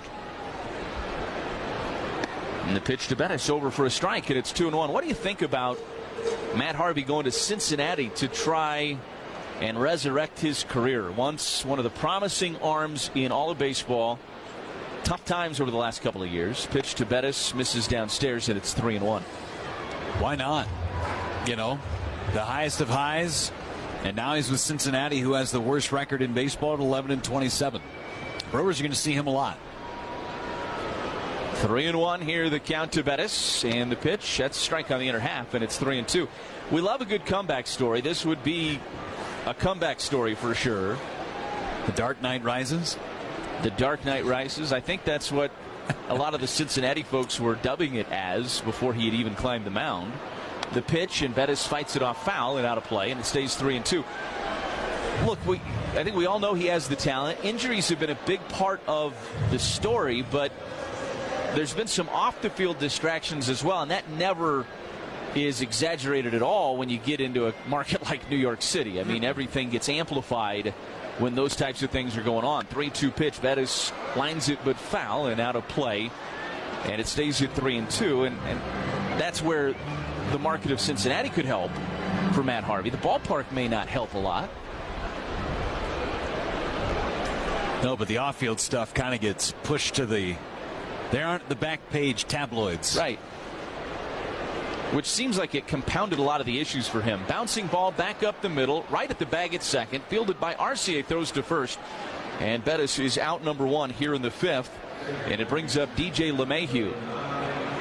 It's a pretty good deal for the Mets to get Devin Mesoraco in return. He had a home run today in their 3-1 come-from-behind victory against the Phillies. Maybe a change of scenery is all he needed. He hadn't been able to stay healthy at all last few years. Kind of similar guys in terms of on the field, production-wise. Mesoraco a couple of years ago was a bright star. Reds thought they had their catcher for a long time, and then the injuries set in, and then Tucker Barnhart emerged. And Mesoraco looking for his own kind of comeback story. Here's the pitch from Taylor Williams, and LeMahieu fights it off foul down the first base line, and it's 0-1. There are some that will tell you that Mesoraco's defensive skills have suffered because of those injuries, but the Mets have a need at catcher, and he certainly provides them that need. Williams is 0-1 to LeMahieu, missed outside, and it's 1 ball and 1 strike. For Harvey, though, and neither you nor I know him personally, but he strikes me as the kind of guy that if he gets really motivated, and all of this and how it's gone down could really motivate him, he could find it again. 1-1 pitch, strike at the knees, and it's 1-2. He was very boisterous in his first press conference with the Cincinnati media in L.A., so there was a lot of L.A. coverage with it, too. He said, hey, listen, I'm done talking about New York. I'm never talking about it again. We're moving on. That part of my life is over. Set the tone up front. Yep. The 1-2 to LeMahieu. Ground ball right back up the middle. Arcia's there. He gloves and throws to first, and there's 2 down. So a couple of 6-3 putouts in the book for Taylor Williams here. And there's 2 down now for Charlie Blackmon. Badger Mutual Insurance, the heart of your insurance protection. Visit BadgerMutualInsurance.com. So here's Blackmon. Blackmon is 2 for 3 tonight. The RBI triple in the 3rd. The single in the 4th inning. It's a 9-4 lead for the Rockies. A 3-run 3rd, a 5-run 4th for Colorado. Williams, first pitch to Blackman. Strike on the outside corner at 96, and it's 0-1. A little bit of precipitation starting to fall here at Coors Field. A hint of mist. Nothing significant yet. Nothing to worry about. The 0-1 pitch. Swing and a miss. Really good slider. And Blackman with a whiff against it, and it's 0-2. Taylor Williams is one of the many bright young arms. He's one of many in the Brewers organization right now, but he has really acquitted himself very well so far this year in his first true major league season after getting a September call-up last year. Swinging a chopper foul at the plate by Blackman, and it stays 0-2 on the Rockies center fielder. Craig Counsell was talking about Taylor Williams before the game today with the media, and he said, look, this is a guy that as we go forward, he's probably going to pitch in some more high leverage types of situations, more late inning type of situations. The 0-2 misses down and in with a slider, and it's 1-2. And what's been great for Taylor Williams' development, Jeff, is that the Brewers have such a deep bullpen with so many guys that thrive in those late inning types of roles that they haven't had to force Taylor Williams into a lot of tough situations. They've been able to pick their spots with him. 1-2 pitch. Chopped foul at the first baseline. It stays 1-2. And that's great for Taylor Williams' development. We say this all the time. So many times we think the development is over once you get called up. It continues through your first couple of years and really never stops. And Taylor Williams, a guy that has been able to really grow over the course of this year with the way the Brewers have used him.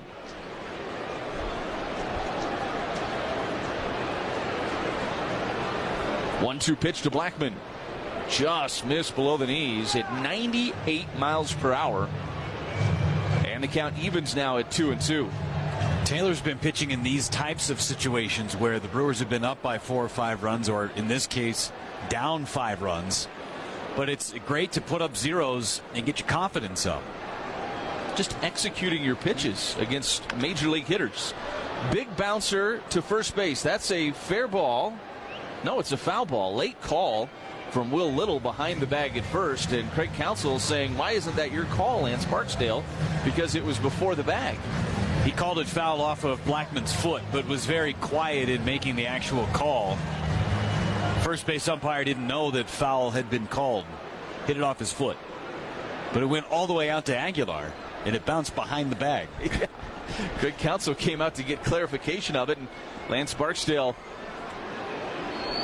gave him that description.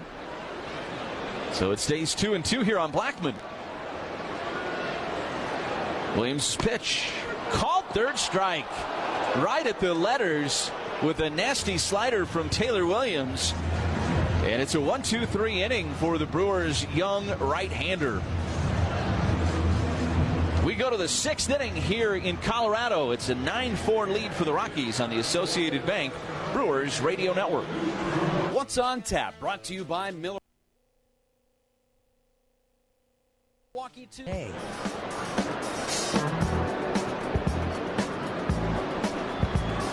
Top of the 6th inning, a 9-4 lead for the Rockies here in Colorado. The 6th inning is the Woodman's Food Market's home run inning.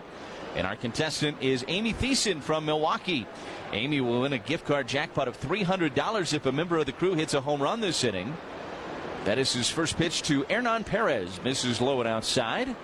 And it's 1-0. Also, $100 added to the total for each additional home run hit by the crew this inning. Visit any participating Woodman's store to enter. Service and savings, that's Woodman's. Perez takes a strike from Bettis. And it evens at 1 ball and 1 strike. Perez, Pena, and Arcia due up against Chad Bettis here in the 6th. Low and outside, and it's 2-1. Perez with 6 hits in 11 at-bats against Bettis in his career. He has had good success against this right-hander.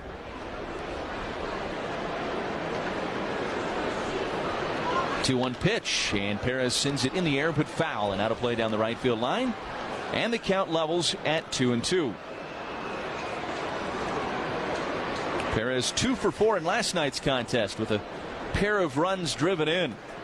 And a single in his first at bat here tonight.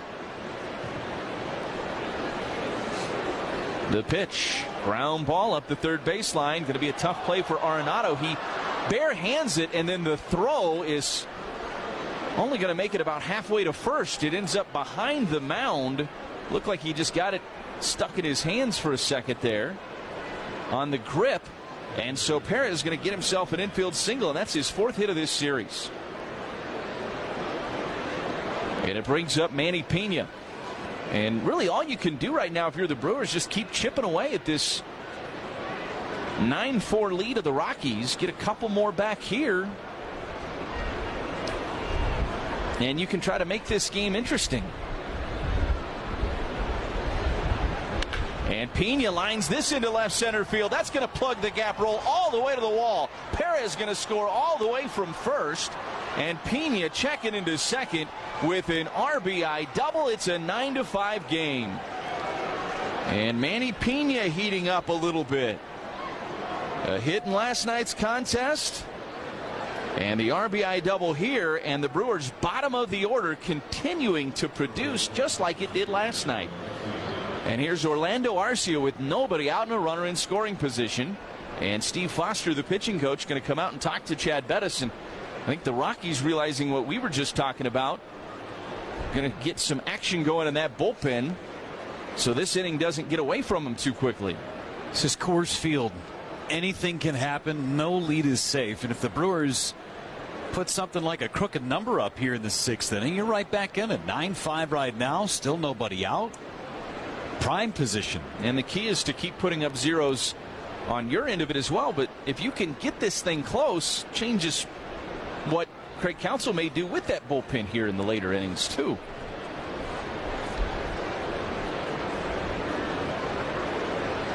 So Orlando Arcia rolling in. 5 runs now means 5 burgers for $5 at any George Webb restaurant until midnight tomorrow night. Just keep that rolling here.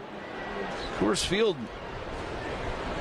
makes those 5 burgers for $5 a little bit easier to attain. Here's Orlando Arcia. That is his first pitch to Arcia. Ground ball back up the middle into center field. Pena's going to be waved home by Ed Cedar. Up and throwing is Blackman. He just throws to Story at second base, and it's a 9-6 ball game. Arcia with his second RBI single of the night, and it's 3 straight knocks against Bettis here in the top of the 6th inning. And the Crews plated a couple of runs. And Orlando Arcia has reached all 3 times now tonight. And now Taylor Williams is going to hit for himself, or at least was going to, and he is going to hit for himself here.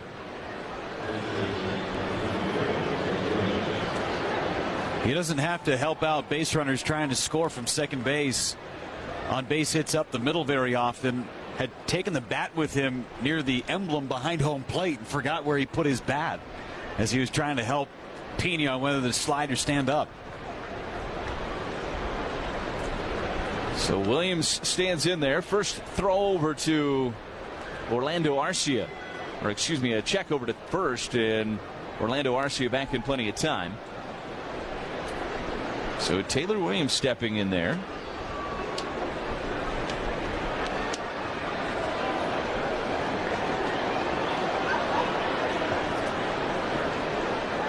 And now time is called, and Ionetta's going to come out and talk with Chad Bettis as the Rockies trying to buy a little bit of time. And while they meet on the mound, let's pause 10 seconds for stations to identify themselves on the Associated Bank Brewers Radio Network.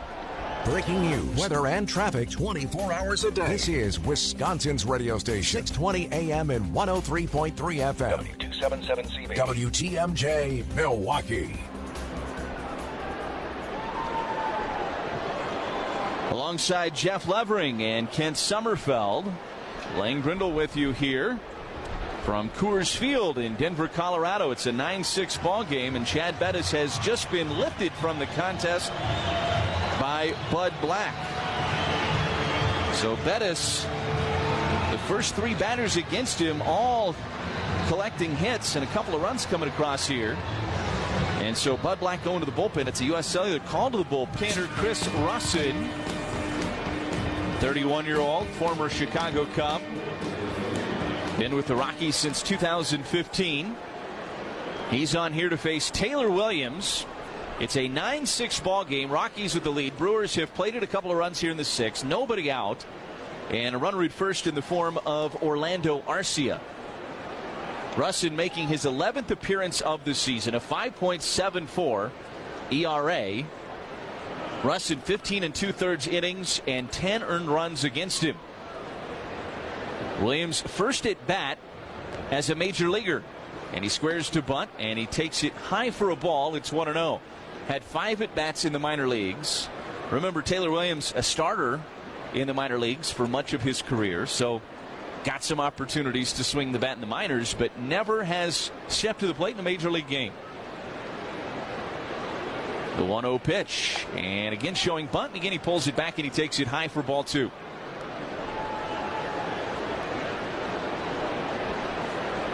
Brewers able to just scratch away at this lead for the Rockies. It was 9-3 at one point. Now it's 9-6. Again, Williams showing bunt. This time he takes a strike on the outer half, and it's 2-1. A single from Hernan Perez to start up this inning, then an RBI double from Manny Pena. By the way, $50 to the MAC Fund, courtesy of Westspin, the Silver Lining. And then the RBI single by Orlando Arcia, and Williams bunts through this one for a strike, and it's 2-2. And Craig Counsell says he pulled the bat back. Counsell pops up out of the dugout and says he had pulled it back. And Lance Barksdale said no, he believes he offered at it. It wasn't even close. He pulled that bat back very quickly. And Craig Counsell's not alone in voicing his displeasure at Lance Barksdale. So now it's 2 balls and 2 strikes, and Craig Counsell is still barking at Lance Barksdale right now. Here's the pitch, and a swing and a chopper foul over near the on-deck circle, and it stays at 2-2. That's a big call because now it's pretty much a situation where you got to take the bunt off with a guy like Taylor Williams, who hasn't handled the bat much at all in his career, with 2 strikes against him.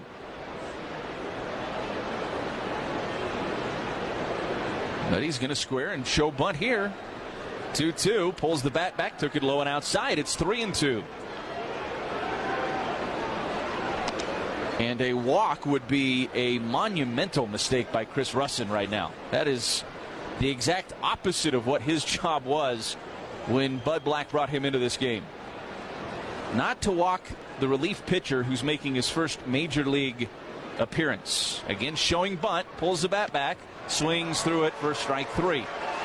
And so that's the first out of the inning. Russin gets the strikeout of Taylor Williams with a little bit of an assist from Lance Barksdale on that one. And so there's 1 down now for Lorenzo Cain. Lorenzo Cain 1 for 3 tonight. Single and a run scored back in the first, a ground out, a strikeout. He'll get a good look at this left-hander, Chris Russin. Russin made 60 appearances last year for Colorado. He was a really good bullpen piece for them. 2.65 ERA. First pitch to Cain, ground ball past the diving Arenado and down the left field line. Going to be extra bases. Arcia racing around third. Ed Cedar's going to send him. Cain heads to second, sliding in safely at home is Arcia. Now Cain trying to take third, and he's in there safely. Arenado couldn't get the tag down. It's 9-7. The Brewers have a runner at third, and there's 1 away. Lorenzo Cain comes up with an RBI triple. It would actually be an RBI double, and then he takes third on the throw. But a sharply hit ground ball hugging the line down the third baseline. And getting a look at it, we haven't seen a great angle yet. But the first angle I saw, it looked like Lorenzo Cain got in there. Well, Lance Barksdale is giving him, Bud Black, really a lot of time to figure this out. He did not give Craig Counsell that kind of time when they were trying to decide on whether or not to challenge earlier. Finally, Bud Black says, nope, let's play. And that was a really nice job by Lorenzo Cain. One, to avoid the tag from Arenado, but then to also hold the bag. And getting another look at the replay, that was pretty close. Very close. Brewers just kind of break. It's a 9-7 game. Runner at third. Yelich at the plate. Russin's first pitch to him, a strike on the outside part of the plate, and it's 0-1. So another double hit by the Brewers. Another $50 to the MAC Fund, courtesy of West Bend, the Silver Lining. 90 feet away is Lorenzo Cain, and Yelich bounces one to the right side. This is going to score Lorenzo Cain. Lollipop throw to first in time as Russin over there covering the bag. Yelich with an RBI ground out drives in his 12th of the year, and this is a one-run game. It's 9-8. So good aggressive base running by Lorenzo Cain, takes that extra base on the throw. And now this is all of a sudden a one-run game, and you can hear this crowd at Coors Field. They're in shock right now. It's a 4-run, top of the 6th for the Crew. They shouldn't be. They see this sort of thing all the time. Here's Ryan Braun. Nobody on, 2 away. And now time is called.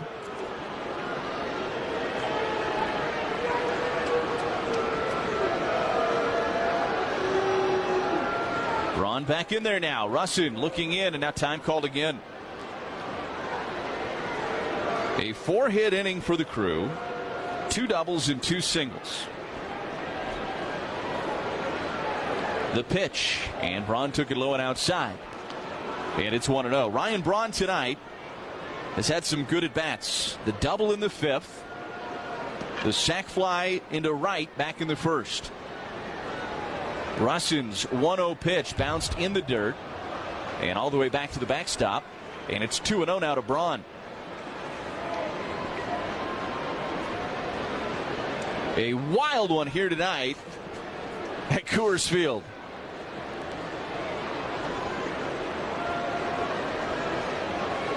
The 2-0 pitch to Braun, up and away, and it's 3-0. You always hear all these stories about Coors Field, and everybody talks about the offensive environment that it is, and then you go there and you see a 2-1 game. Not tonight. It is living up to its legend as Braun takes it downstairs, and there's a walk drawn with 2 outs by Braun. It's going to get shot to the plate. Another ortho ASAP walk right in walk. Orthopedic Associates of Wisconsin, there is a difference. So here is Shaw. He is the 8th batter of the inning. He has hit it really well all 3 times tonight. A line out in the 1st, the solo homer in the 3rd, and the RBI single in the 5th. Russin comes set. First pitch to Shaw, missed inside, 1-0. And Russin having a hard time with his command right now. He fought it against Williams in the 1 out that he got here so far since coming in for Chad Bettis. And he's continued to fight that command throughout this entire outing. And Russin has had some command issues. 8 walks against 12 strikeouts in just 15 2/3 innings coming in. The pitch to Shaw. There's a strike at the knees, and it's 1-1.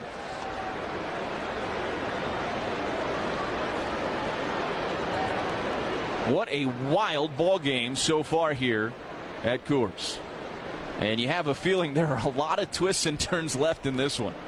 Braun with the lead from first. Russin brings home the pitch, missed upstairs. And it's 2-1 now to Travis Shaw. Shaw with 8 home runs now on the season. He's driven in a couple of runs tonight. Brewers have fought all the way back, and they trail by just a run. Here's the pitch to Shaw. Laid off that breaking ball low and outside. And it's 3-1 now. Brian Shaw has begun to toss down in the Rockies bullpen.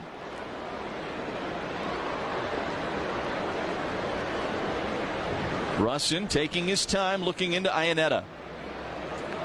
Friendly count for Shaw. The 3-1 ground ball, just foul up the first baseline. Just a few inches away from potential extra bases for Shaw there. And the count full at 3-2. We began this inning by saying, hey, get a couple back and make this thing interesting. And the Brewers got more than a couple. They've gotten 4, and they're still going at it here. Russin comes home with the pitch. Shaw sends it high in the air, shallow left. Racing out there is Arenado, and into foul territory. He makes the catch to end the inning. But the Brewers played for on 4 hits, and they strand a runner. We go to the bottom of the 6th. It's a 9-8 Rockies lead on the Associated Bank Brewers Radio Network.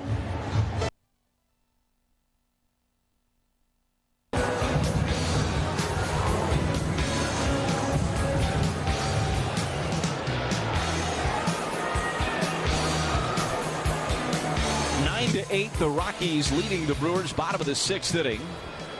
Nolan Arenado coming to the plate against Taylor Williams, who's back out there for his 2nd inning after working a 1-2-3 5th inning for the Crew.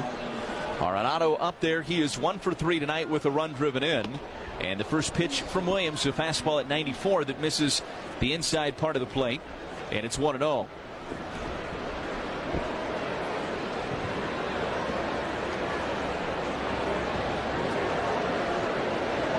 This has been a back and forth game to a degree as Williams pitch over for a strike, and it's 1-1. Brewers had an early lead of 2-0 and then again 3-1. Then the Rockies grabbed a 4-3 lead after the 3rd inning was complete. They put 3 across in the bottom of the 3rd. So the Rockies had that 1-run lead at that point in time. Williams pitch. Chopper to 3rd. Going to be a tough play for Shaw. Bare hands. Throws across his body to 1st. In time to get Arenado. What a play made by Travis Shaw.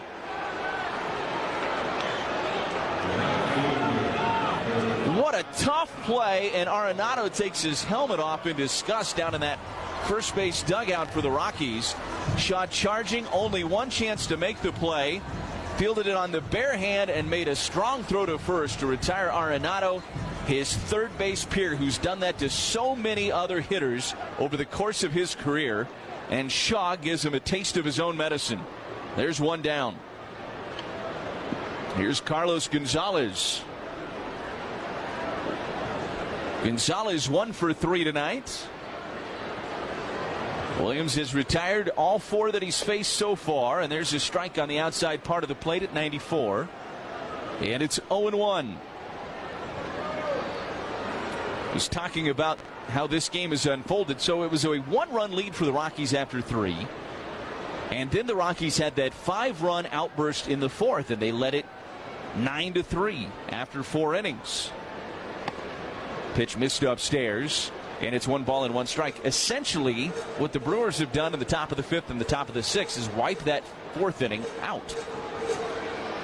With a 1-run 5th and a 4-run 6th, they've just canceled that out. And we're right back to that 1-run game where this place was at after 3 innings tonight here at Coors Field. The 1-1 pitch. Fouled out of play, 3rd base side. And it's 1-2 to Gonzalez. Told you, good crowd here tonight. 36,139 on hand here at Coors. Many of them still hanging around. It's a big ballpark.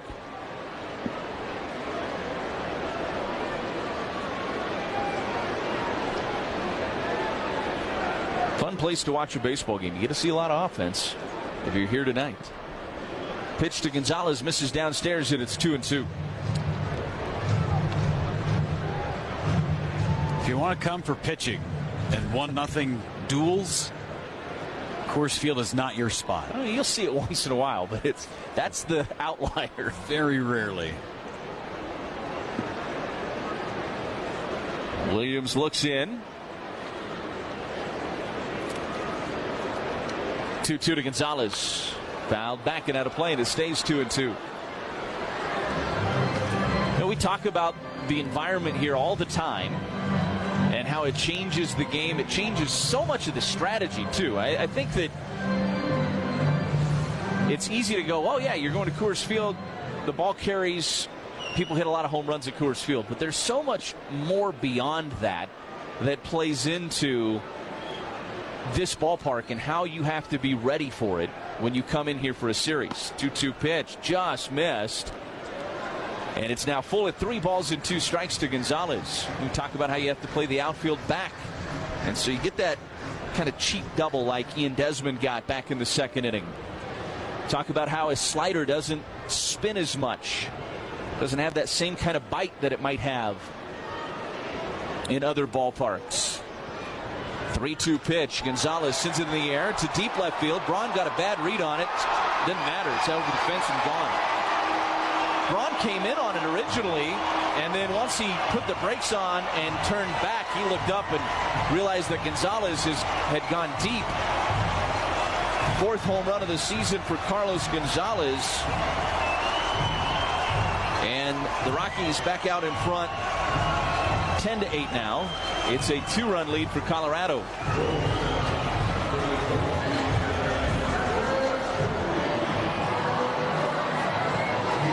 And here's Trevor Story. Still just 1 out.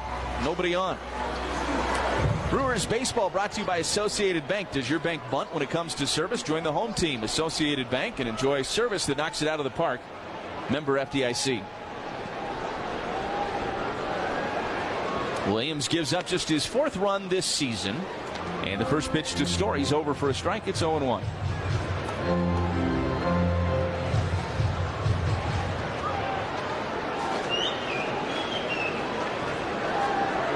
Story tonight. The 3-run triple back in the 4th. Really the big hit in this game. And he fouls this back just over Parra's head into the netting. Parra just in front of the netting in the on-deck circle. And it's 0-2 now on Trevor Story.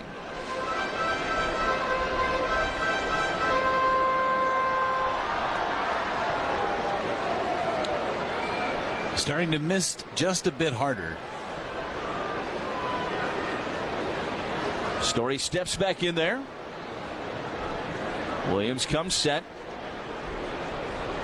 And the pitch.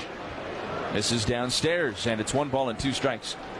You look out at the scoreboard, you look at these innings and how they've unfolded, how this score is unfolded over the course of the night. Brewers have scored in all but 1 inning tonight. Top of the 4th inning. They've had base runners in every inning.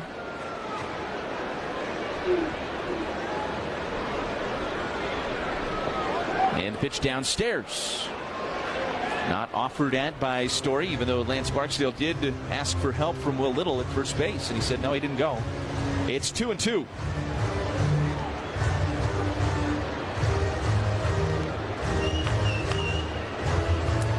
Rockies have scored in 4 of their 6 innings so far, still batting here in the bottom of the 6th with 1 out and nobody on. 24 hits in this contest. 13 for the Rockies and 11 for the Crew. Story pops it up behind home plate. Pena sheds the mask. Does he have room? No. It's 2 seats deep behind home plate. And it's 2-2 on Trevor Story.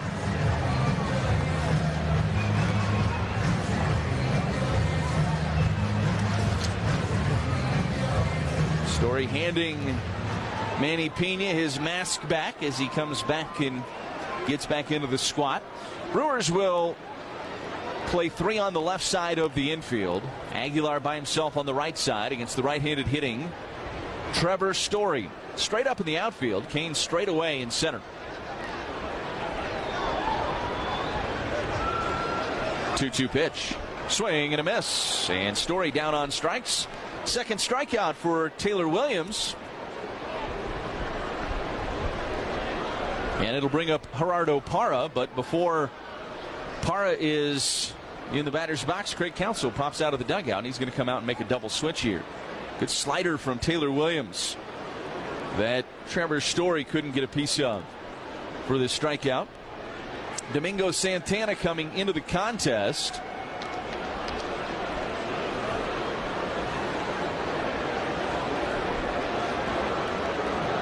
And it would appear that Ryan Braun is coming out of the contest. So it's going to be Domingo Santana coming in and going into right field. And Christian Yelich will move from right to left. Dan Jennings has been summoned from the bullpen. It's a U.S. Cellular call to the bullpen. When U.S. Cellular is your provider, your monthly plan includes unlimited. Bottom of the 6th inning, 2 outs and nobody on. And Gerardo Parra coming to the plate, and left-hander Dan Jennings is on the mound for the Crew. Jennings making his 19th appearance of the season, second most on the team behind Jeremy Jeffress. Jennings has been good. 14 2/3 innings and 3 earned runs allowed for Dan Jennings. A 1.84 ERA for the lefty, and the first pitch to Parra is over for a strike. It's 0-1. Jennings, the 4th pitcher used by the Brewers here tonight. Pena set up on the outside part of the plate, and the breaking ball waved at and missed by Parra. And it's 0-2.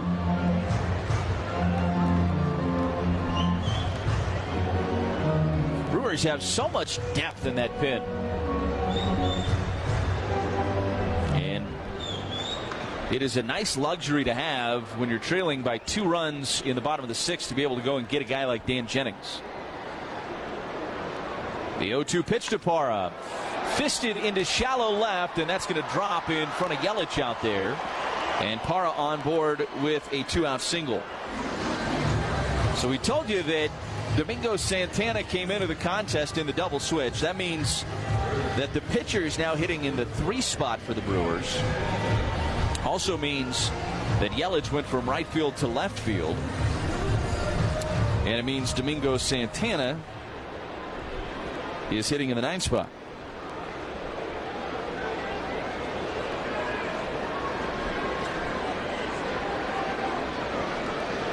Here's Ian Desmond.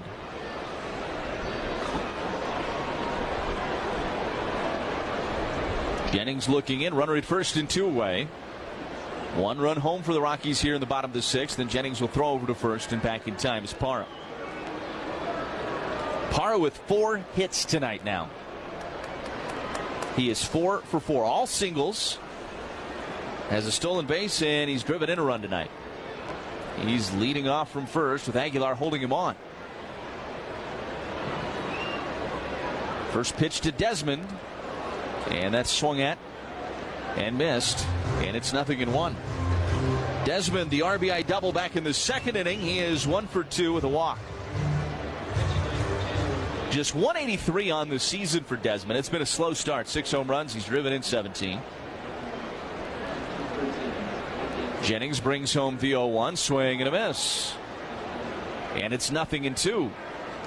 And Desmond's first 2 cuts against Jennings haven't looked all that comfortable so far.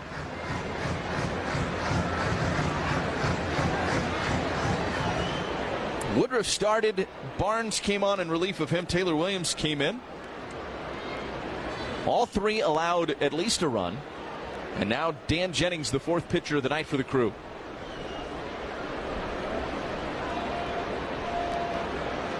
The 0-2 pitch to Desmond. Missed down and in. And it's 1-2 now.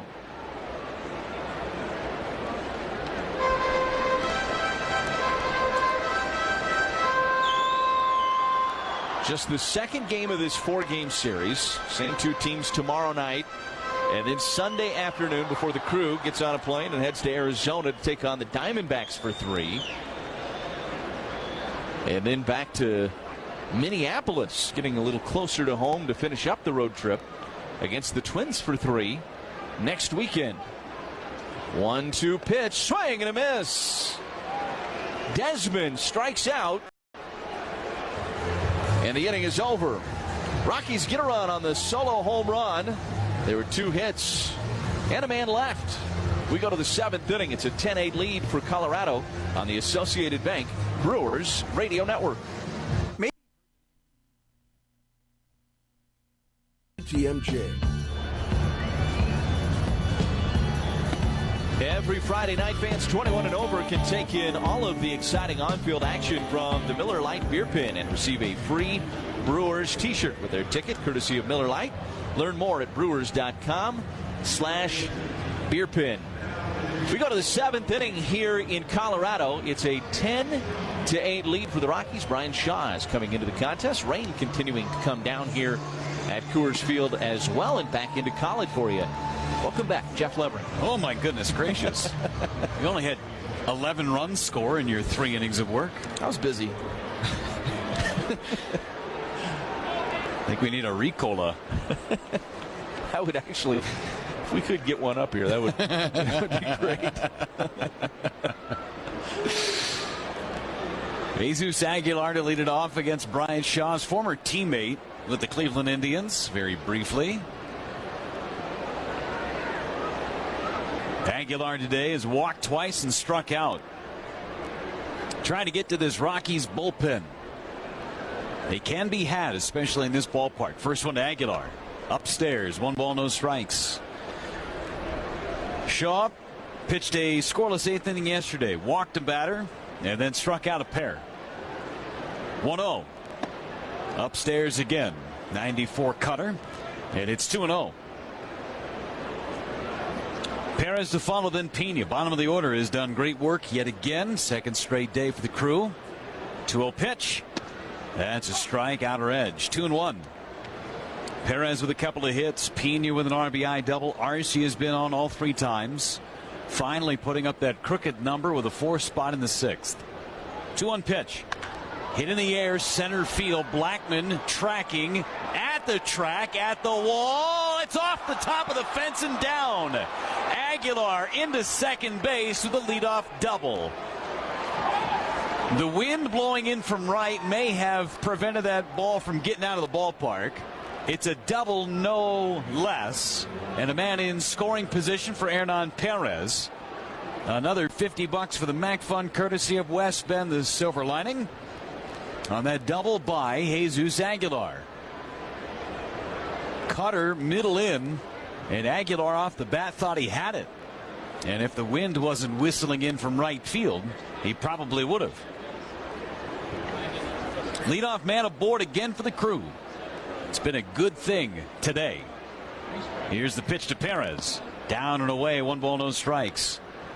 When the Brewers have had the leadoff man on base, they've scored in every inning they've done that.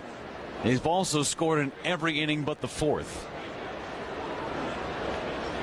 Perez 2 for 3 today. Waits for Shaw. Here's the pitch. High, it gets away from Iannetta, but not far enough for Jesus Aguilar to try and advance an extra 90 feet. Popped in and out of the webbing of the Rockies catcher. Just did trickle to the outside of the catcher's circle. 2-0, the count on Hernan Perez. Chance to do some damage for Hernan.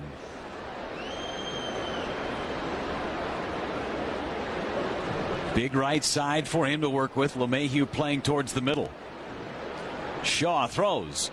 Perez took a high strike. It hasn't been there all night long from Lance Barksdale. Craig Counsell lifts the front of his cap up and scratches his hairline.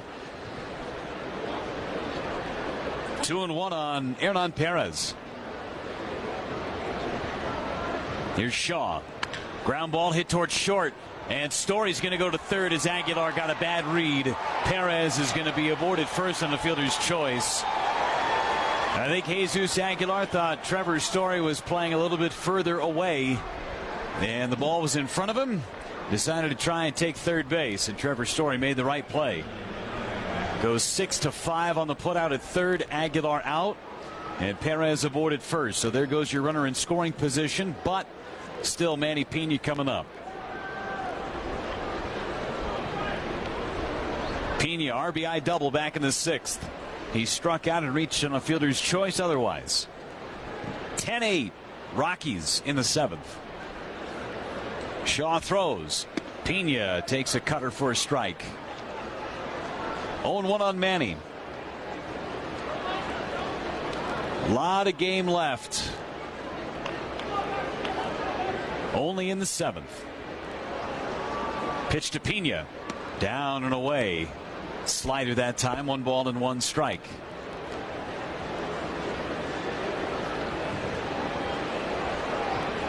Remember, with the double switch, Domingo Santana now in the pitcher's spot for Milwaukee.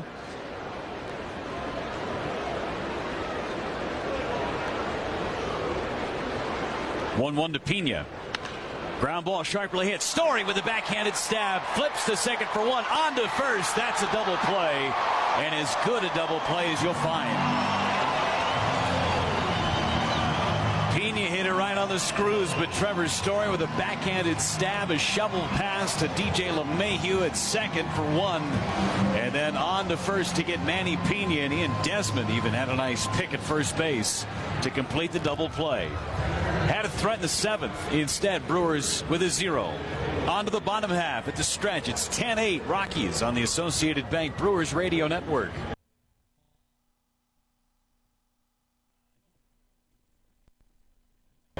Find great gifts. Another 0. Keep this a 2-run game. 1-1 now. LeMahieu took a breaking ball off the outside corner. 2-1. Nobody actively playing catch in the Brewers bullpen at the moment.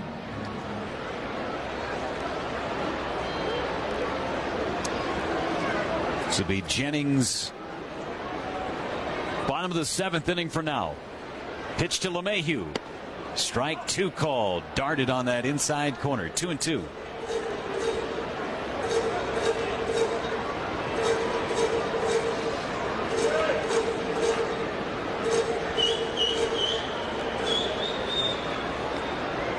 LeMahieu out of the box momentarily. Digs back in. Double play depth up the middle for the Brewers. Jennings deals. Popped up foul out of play by LeMahieu, and Jennings got away with a bit of a hanging breaking ball that time. Stays at 2 balls and 2 strikes.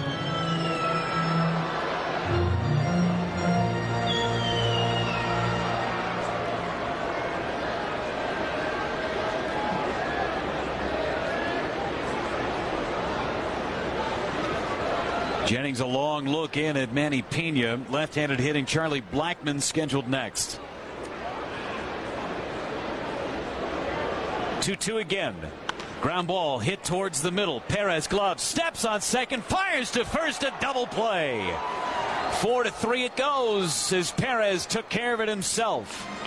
Nicely done by Dan Jennings and got the help by Perez on the defensive end. On to the 8th in Denver. It's 10-8 Rockies on the Associated Bank Brewers Radio Network.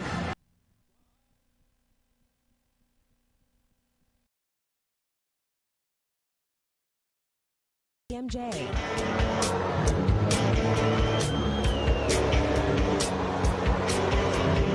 Rockies right-hander Adam Ottavino on to pitch in this 8th inning against Arcia, Santana, and Kane. And Ottavino, big, tall right-hander, originally in the Cardinals organization, but has found a home in Denver. One of the game's best setup men, 3-0 out of the bullpen, making his 20th appearance. He's allowed just 3 runs on 6 hits in 20 innings with 35 strikeouts. First one to Orlando Arcia. Looking slider, and he took it down and away. 1 ball and no strikes. That slider from Ottavino is deadly on right-handed batters. 3-2 pitch to Arcia. Fouled off the end of the bat, threw in that slider again, and somehow Arcia kept his weight back just long enough to hit it off the cap of the bat. Good AB here from Orlando. 7 pitches into it. Arcia.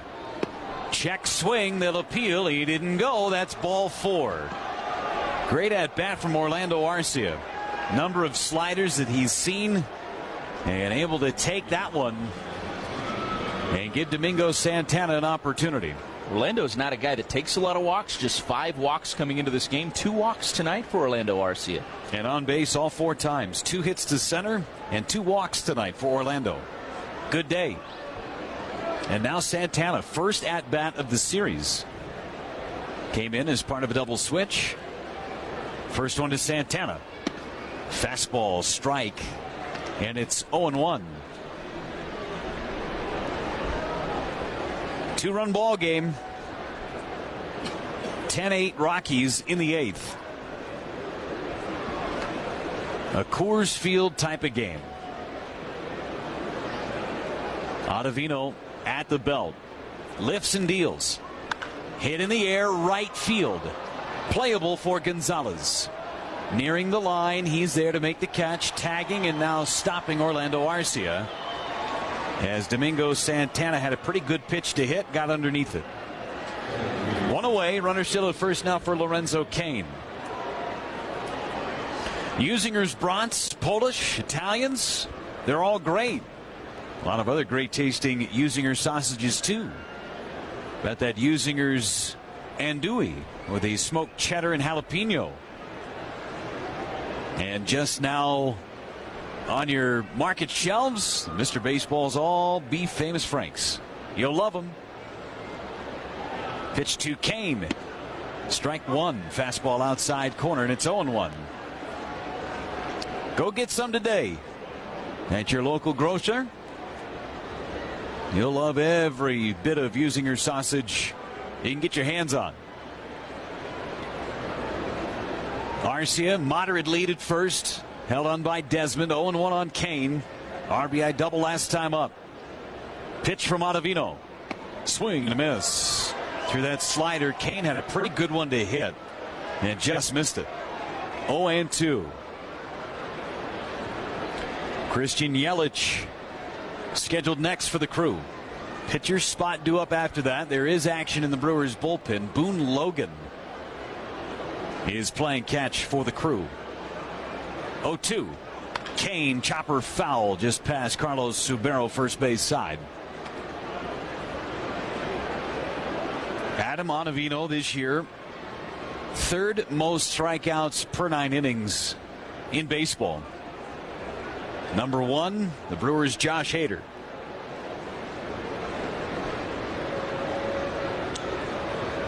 Another 0-2 on its way to Cain. Down and away, took that slider, 1 ball, 2 strikes. As a matter of fact, Ottavino recorded his first 8 outs of the season on strikeouts prior to getting a ground ball April 2nd in San Diego. First Rockies pitcher to record his first 6 outs of the season via strikeout. The first to do it in the majors since John Axford for the Brewers in 2012. 1-2. Swing and a miss. There was that slider, and Cain goes down on strikes. Frustrated with himself. Here's Yelich. 36th strikeout of the year for Ottavino. Cain almost looked like he knew what was coming. Just couldn't hit it either way. Too good of a slider. Now it's Yelich. He's the tying run. Ottavino delivers. Yelich swings and misses. Fastball outer edge. Jonathan Villar has a bat in his hand. He would hit if Yelich extends the inning. 3-1 to Yelich. Outside, ball 4. A pair of walks by Adam Ottavino in this inning. And before Villar comes to the plate, 10 seconds for station identification. You're listening to the Associated Bank Brewers Radio Network.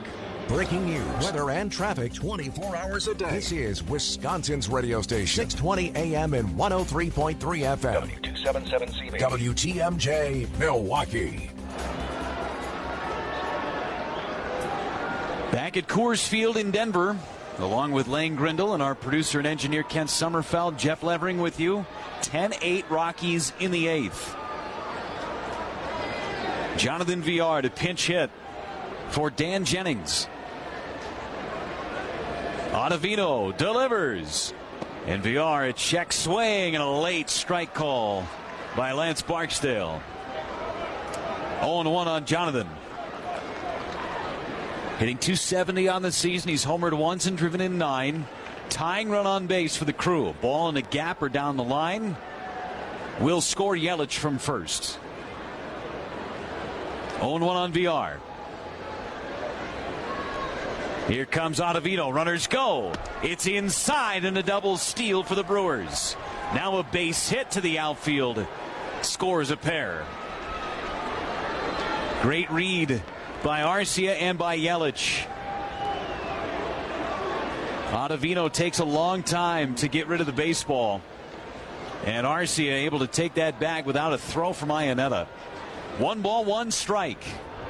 And VR trying to get a clutch hit, tie this game.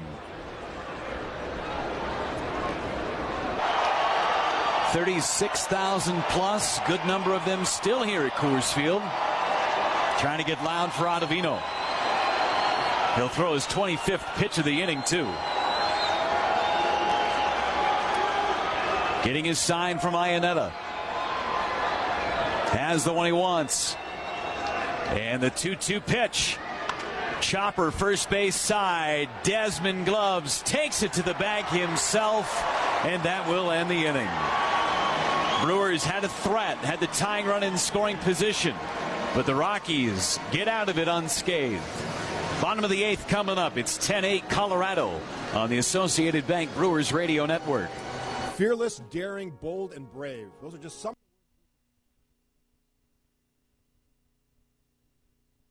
WTMJ.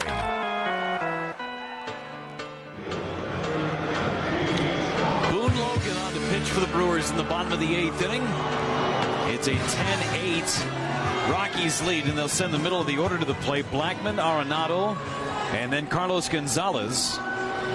Lefty, righty, lefty. And Boone Logan will ask to get an inning out of him. After an inning and a third from Dan Jennings, gave up a couple of base hits. Huge double play turned behind him in the 7th. Brewers had that rally in the 8th. Pair of walks against Ottavino. But Jonathan VR could not come up with that big hit. Bounced out to first base. Blackman awaits the first one from Logan. And Logan delivers a little low. 1 ball, no strikes. Blackman, RBI triple and a single today. 2 for 4. Scored a pair of runs, driven in 1. 1-0 pitch. Called a ball, down and in. 2 balls and no strikes. Back-to-back appearances for Boone Logan. Made his Brewers debut yesterday. Gave up a base hit to the only batter he faced. A C&I single through the right side. 2-0. Breaking ball strike, and it's 2-1. Job in the 7th. Gave up a leadoff double, but nobody scored. And then Ottavino did the same. Couple of walks. And able to stop the Brewers rally. Cruz had a man on base in every single inning. 3-2 pitch. Line to right field. If it has the height, it's gone. It is off the fence. Blackman cruises into second base with a leadoff double to start this bottom of the 8th. On a line, Blackman with a double.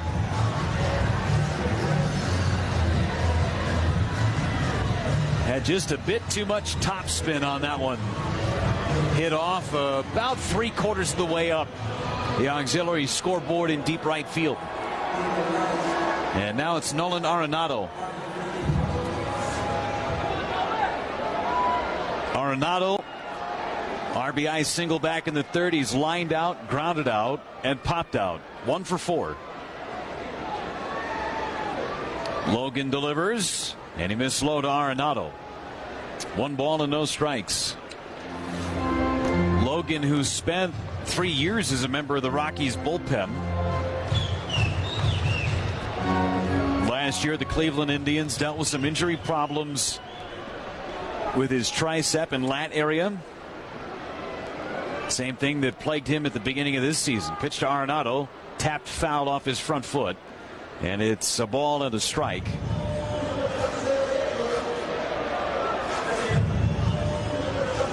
Five appearances with Biloxi, 1 with Colorado Springs before being activated.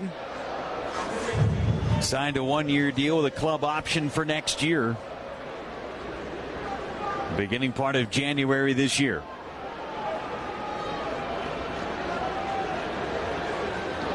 And a step off by Boone Logan.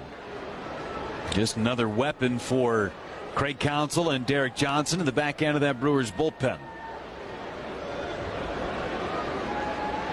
1-1 pitch.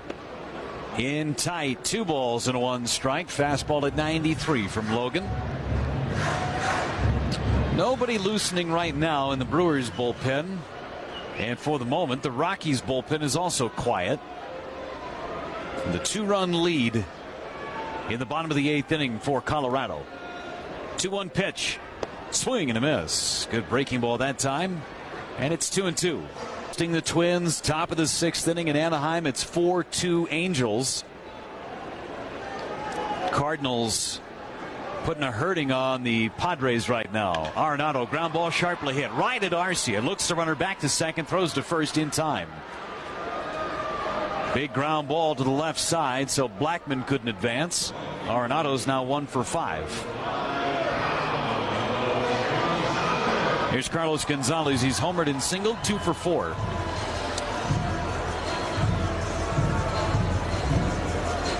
Cardinals up 9-0 against the Padres. They've hit 5 home runs in that game. And Cincinnati leading the Dodgers on the road 5-1. 4 shutout innings for Matt Harvey. 5th couple of standing ovations. McCutchen went 1 for 5, a couple of strikeouts. 3-0 pitch. That's ball 4. So Logan issues the walk to the lefty. And now Trevor Story will hit. And Manny Pena goes out to the mound to have a chat with Boone Logan. And if that's not the last one in terms of the mound visits, they're getting awfully close. They may have just one left. Just one left. That seemed about right.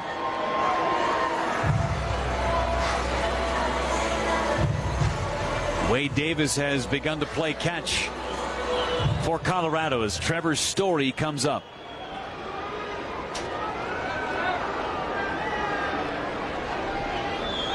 The ghost of Coors Field radio booth coming back again. Here's the pitch. And it's low, ball 1. He's knocked on the door a couple of times tonight. We have, I don't want to call it a closet. It's a cupboard. Yeah. Yeah. It's not an armoire, that's for sure. It's a cupboard.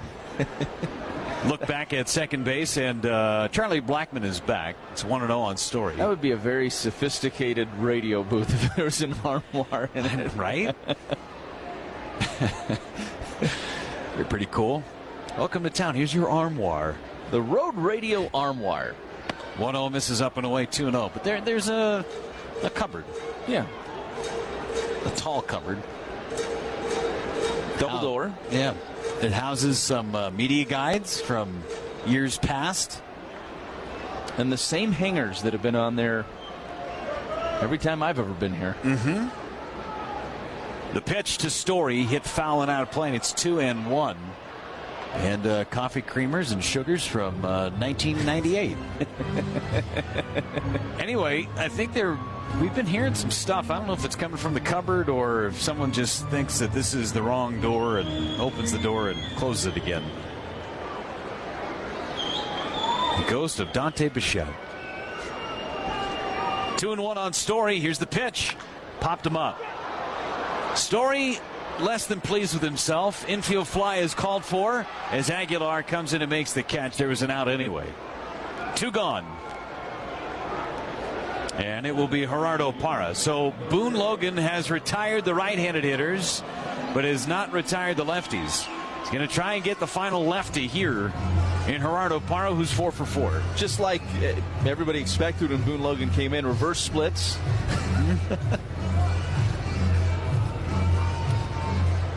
10-8 Rockies, bottom of the 8th inning.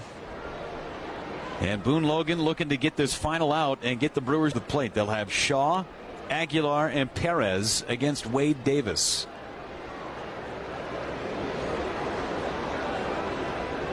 First pitch, Parra took it upstairs. Breaking ball, and it's 1-0. We were talking earlier, Lane, about how this is a ballpark built for runs. So there haven't been a lot of 1-0 ball games in this ballpark's history. You can count them all on 2 hands. 1-0 pitch. Line towards right. Santana long run. He's got it. Nice play. Parra falls short of a 5-hit game. Boone Logan gets the final lefty. And we're headed to the ninth. There have been 9 1-0 games in this ballpark's history. 10 total in Denver. On to the ninth. It's 10-8 Rockies on the Associated Bank Brewers Radio Network. Hey, Bixby.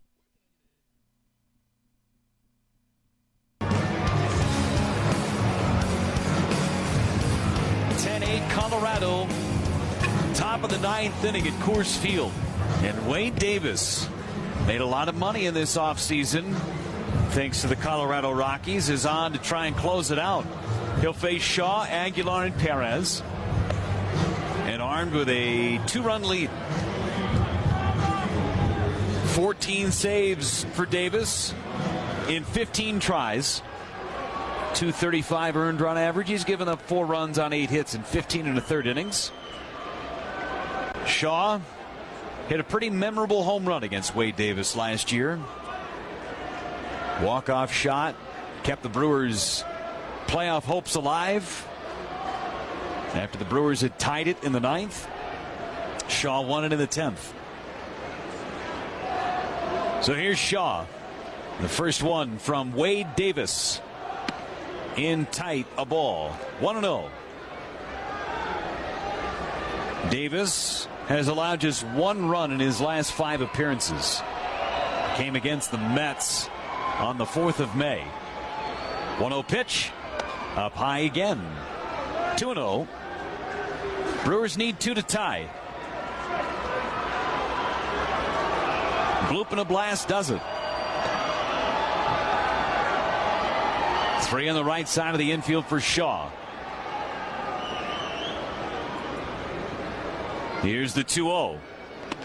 That's a strike on the outside corner. It's 2-1. The last 1-0 ball game, by the way, and we're a far cry from a 1-0 game. 10-8 in the ninth. Last 1-0 game was against Toronto on June 12, 2010 in Denver. 2-1 pitch. Popped up foul. And well short of us in the booth. Hits off the cables that secure the batter's backdrop. And then backed into the seats. 2-2.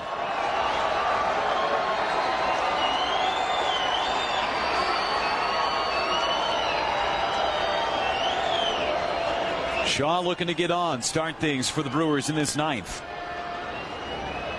And the pitch. Swing and a miss. Chase. Outside and a little high. Shaw. Out number 1. It's just the 5th strikeout by a Brewers batter in this game.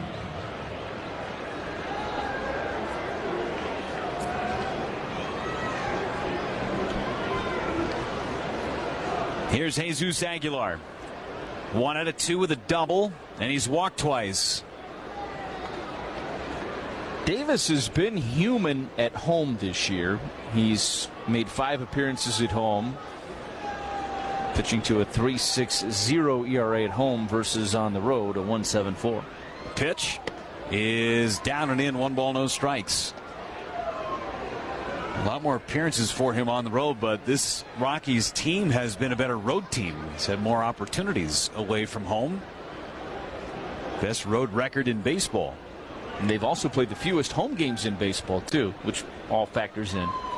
1-0, line drive left center field. Parra coming on, dives! He caught it! Wow, what a catch by Gerardo Parra. Former Gold Glove winner just took a knockaway from Jesus Aguilar. 2 outs in the ninth. Had to have a great jump. It's exactly what he did. Took it right off the deck. And mid-tumble, able to hang on to the baseball. And Aguilar staring out at Gerardo Parra on his way back into the dugout. Great catch, 2 away. Hernan Perez at the plate. 2 for 4. Trying to keep the hopes alive for the Brewers. And the pitch. Down low and in and out of the glove of Iannetta. 1 ball and no strikes on Hernan Perez. Do it again for you tomorrow. 7:10 start time. 6:35 pregame show. Chase Anderson against Kyle Freeland. The 1-0. Fouled back. 1 ball and 1 strike.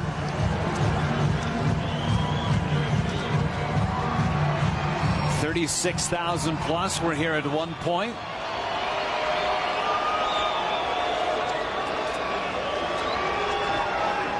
Long game.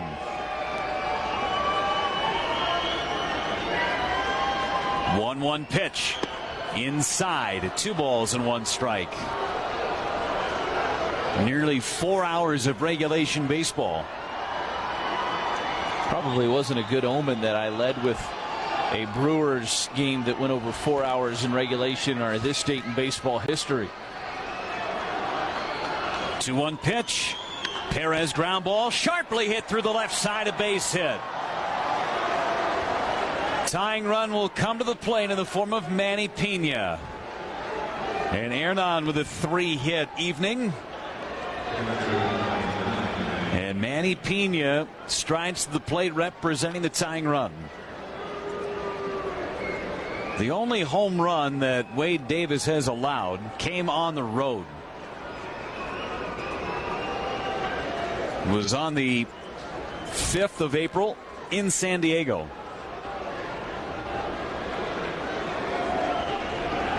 Pena just trying to extend the game. Perez not being held on. He'll take second. The pitch is a strike. Indifference for Hernan Perez to get into scoring position. Takes away the shortcut fielder's choice route. 0-1 on Pena. Hit the ball hard a couple of times today. An RBI double back in the 6th. Here's the 0-1. Low and in the dirt and blocked by Iannetta. 1 ball and 1 strike.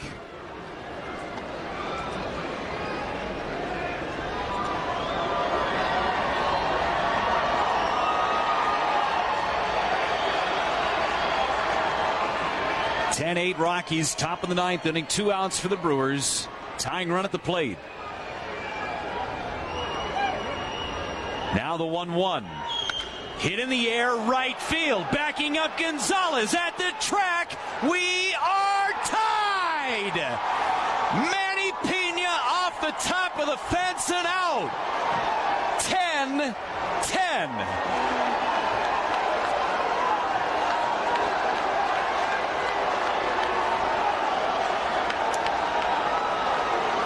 Coors Field, thank you very much.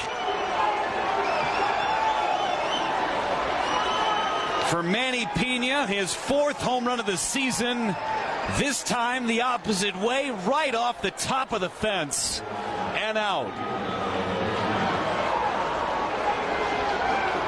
Now it's Orlando Arcia in a brand new ball game. Pena just running the gauntlet.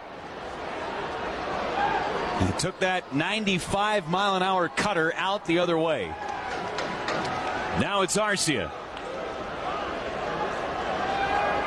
Davis kicks and deals. Down and away. 1 ball, no strikes. Just the 2nd blown save of the season for Davis. Wade Davis is tired of the Brewers. I know that. More late inning heroics.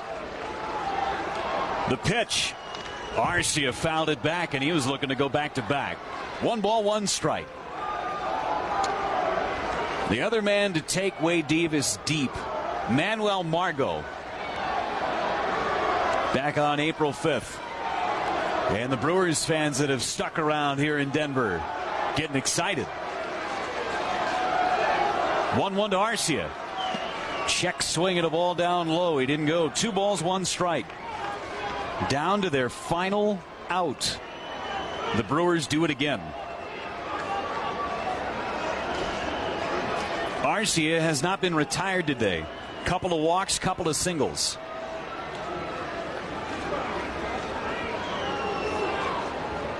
(2-1) pitch.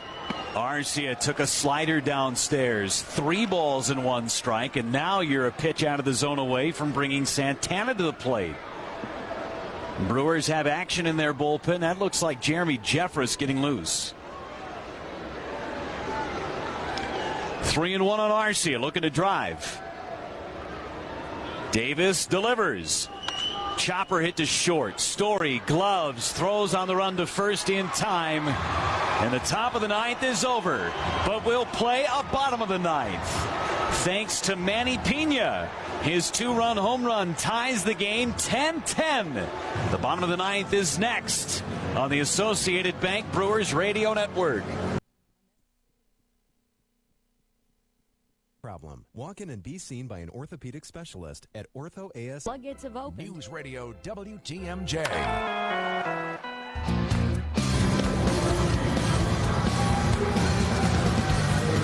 Bottom of the 9th inning in Denver. And Jeremy Jeffress on to pitch for the Crew to face the bottom third of the order. Desmond, Iannetta, and then a pinch hitter. Pitcher's spot is due up third for Bud Black's Colorado Rockies. Sees Wade Davis blow a save opportunity. A 2-out, 2-run homer by Manny Pena. And now JJ trying to get the Brewers to the 10th. Desmond to lead it off. RBI double in the second. 1 for 3 with a walk.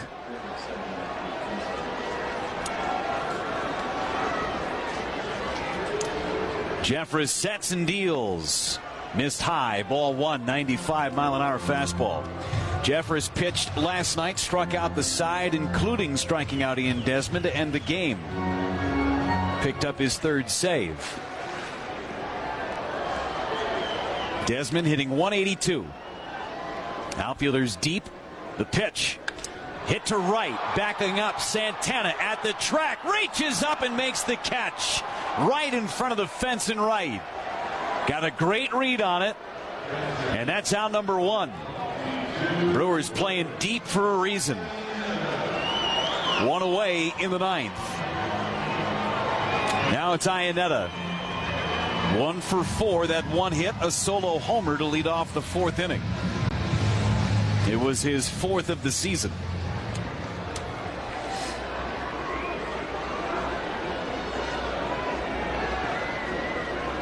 David Dahl has a bat in his hand. He would hit next. And time called by Manny Pena behind the plate. What a game. At one point, the Brewers were trailing this one 9-3. They've climbed all the way back to tie it 10 apiece. And the pitch. Iannetta took a breaking ball for a strike, and it's 0-1. Coming back from a 6-run deficit to tie it up.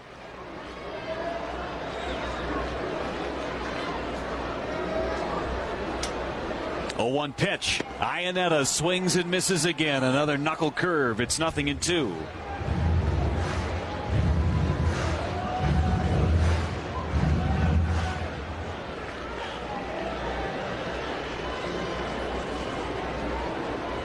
Oh-2 pitch. Down and in. Went back to that curveball. 1 ball and 2 strikes. The largest deficit the Brewers have overcome to win a ball game this year is 4. They've done it twice. 1-2 pitch. Lined foul right side. Fastball at 95. Brewers in that walk-off win at home against the Cardinals trailed at 1.40. Won at 5-4. And then on Jesus Aguilar's walk-off home run, trailed 4-0, 1-6-5. Only tied now in the 9th. The pitch. Got him looking. Fastball at 95. 2 away. And Iannetta with some words for Lance Barksdale.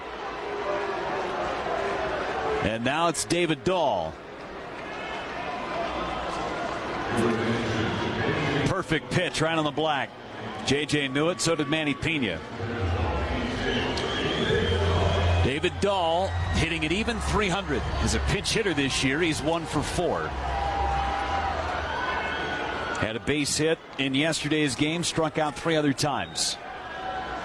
Here's Dahl against JJ. First pitch. Called a ball. Went to that knuckle curve. 1-0. Left-hander getting ready in the Rockies bullpen. It's like Jake McGee. The 1-0. Dahl took it outside. 2 balls, no strikes. That is Jake McGee.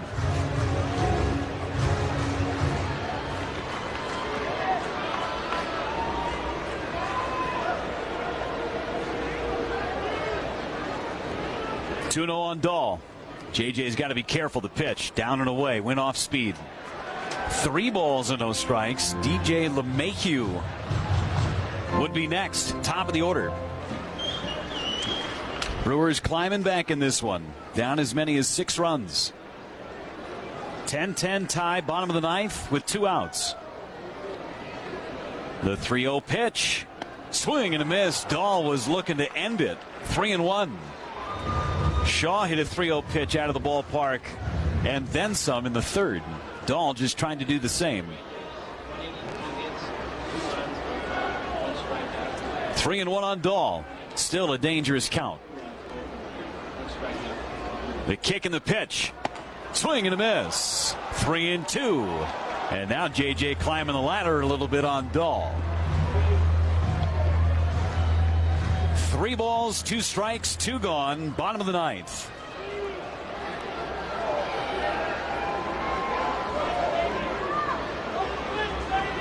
At the belt. Jeffress coming back. High, and Dahl let that one go. 96 on that fastball. And it's a 2-out walk allowed to bring DJ LeMahieu to the plate as Josh Hader has begun to play catch in the Brewers bullpen. And David Dahl is aboard at first. That's the winning run. And LeMahieu is the hitter. And the Brewers outfielders, if you can play any deeper, I'd be shocked. Domingo Santana is essentially on the warning track and right. Lorenzo Cain very deep in center. And Yelich about 20 feet from the track and left. Dahl being held on by Aguilar. The pitch from Jeffress. Up and in. Ball 1. That's no doubles times 2. Well, the thing is, a ball that dunks in front of one of those position players and one of those outfielders could be a double. That's the problem with it. But it wouldn't allow Dahl to score from first. That's all you care about. That's the winning run. 1-0 on LeMahieu. Base hit in 4 tries. Chopper hit to 3rd. Shaw gobbles it up across the diamond in time. And let's play some free baseball in Denver. On to the 10th we go. All tied 10-10 on the Associated Bank Brewers Radio Network. Plus, everything is covered with one agent, one policy, one bill, and one deductible. Potawatomi Hotel and Casino. Find your win at Potawatomi.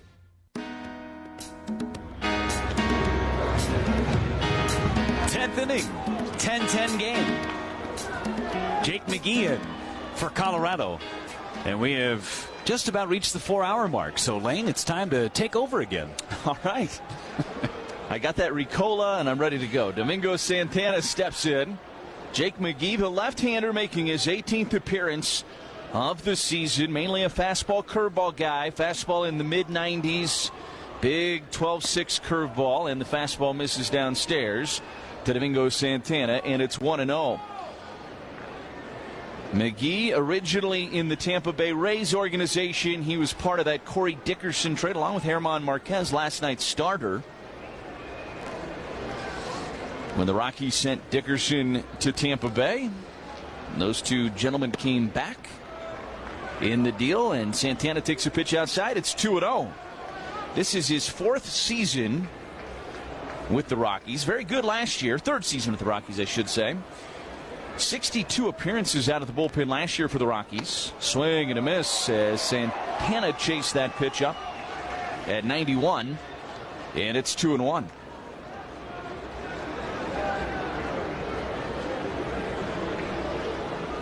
A 10-10 ball game. This has been a Coors Field classic tonight. Lined right into the glove of Story, who moves to his left and squeezes it for out number one. Good contact from Santana, but Story was right there. And there's one out as Lorenzo Cain strolls to the plate. Lorenzo led off last night's game with a home run. He led off tonight with a single. Ended up coming around to score in the first inning. Had the RBI double and came around to score in the sixth inning. Cain with 4 hits in this series. He's been on base 6 times in this series. He has done everything you'd want a leadoff man to do as he takes the first pitch from McGee up and away, and it's 1-0.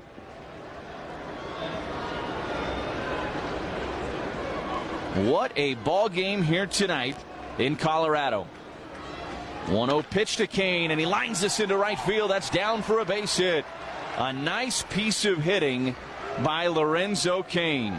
Not trying to do too much, trying to get himself on base. Goes with that pitch the other way. And the Brewers have some speed on the base paths now for Christian Yelich. That was a fastball down, and Cain just served that into right field. Third hit of the night for Lorenzo. He is now 3 for 6 tonight. And now Yelich stands in there. Yelich with a hit back in the first inning. He is 1 for 4. He's driven in a run. He's walked and he's stolen a base tonight. And the first pitch to Yelich is a fastball on the outside part of the plate for a strike. And it's 0-1. 1 out, runner at first. A 10-10 ball game, top of the 10th inning here in Colorado.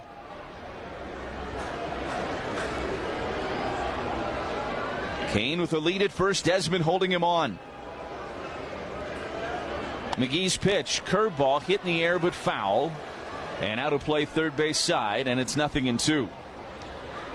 Yelich might have had one to hit there, just maybe missed it.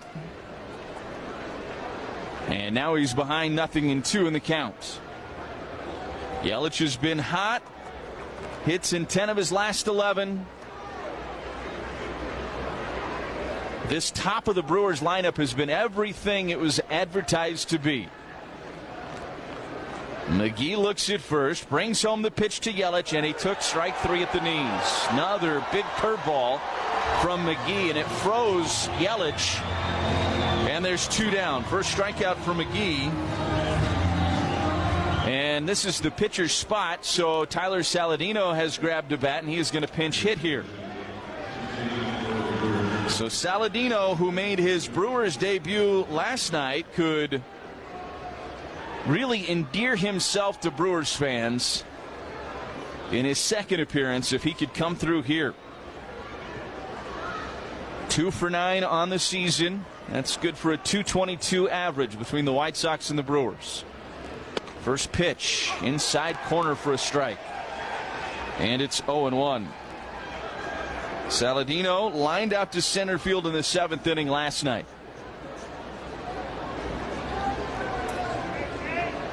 McGee's pitch, and Saladino rips a base hit into left field. Cain will stop at second, and first and second with 2 away now. And the important part is you get Travis Shaw to the plate. So Saladino comes through. Couple of hits in the inning now for the Crew off of Jake McGee. And now Shaw strolls to the plate. He has a couple of hits tonight. The solo home run, the RBI single. He has been swinging it well. He struck out against Davis to start up the 9th inning. He is 2 for 5 tonight, and he's driven in a pair. A shift to the pull side against Shaw. LeMahieu out on the grass in shallow right. Story playing back up the middle just to the left of the second base bag behind Lorenzo Cain. First pitch to Shaw upstairs from McGee with a fastball at 93. And it's 1-0. Desmond's playing behind Saladino, maybe 2 steps in front of the grass and hugging the line at first. Arenado playing normal position at third. The 1-0 to Shaw, and he just missed this one. Pops it up foul and out of play, third base side, and it's 1-1. Shaw faced McGee last night, hit a rocket right at Ian Desmond at first base. Went for a 3-1 putout, but don't think that it's not right front center in his memory bank. Kane is at second. Saladino is at first. There are 2 outs. Top of the 10th inning, a 10-10 ball game. Rockies led 9-3 at one point in this game. Brewers came all the way back to force extra innings. McGee's pitch to Shaw. Just missed off the plate. And it's 2-1. Another breaking ball from McGee. And it was a close pitch, but looked like it was just a bit outside. And Shaw better for it at 2 balls and 1 strike now. McGee looking in. Iannetta setting up. Maybe a bit to the outside part of the plate. And it's a called strike on the outside edge at 93. And now it's 2-2. And that's where they went with it, right on that outside edge.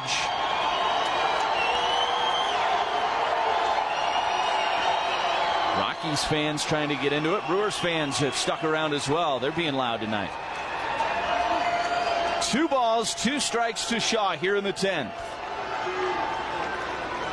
McGee looks at second. The pitch. Shaw lines it back up the middle and into center field. Kane around third. He's going to score. Saladino's going to stop at third. And Travis Shaw gives the Brewers an 11-10 lead here in the 10th. The 3rd run driven in tonight for Travis Shaw. And the Crew now leads it with some clutch 2-out, 2-strike hitting from Travis Shaw. Went to that breaking ball one too many times. And McGee didn't get it out far enough. Now 1st and 3rd and 2 away, and Jesus Aguilar at the plate.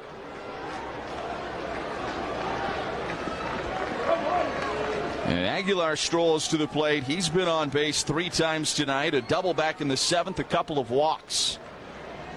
And the first pitch to Aguilar. Inside corner for a strike at 93, and it's 0-1.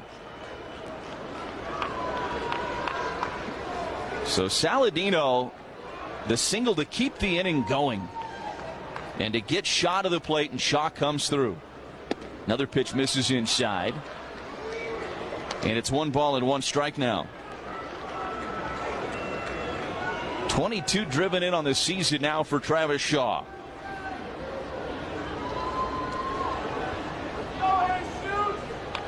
McGee, 18 pitches so far in the inning.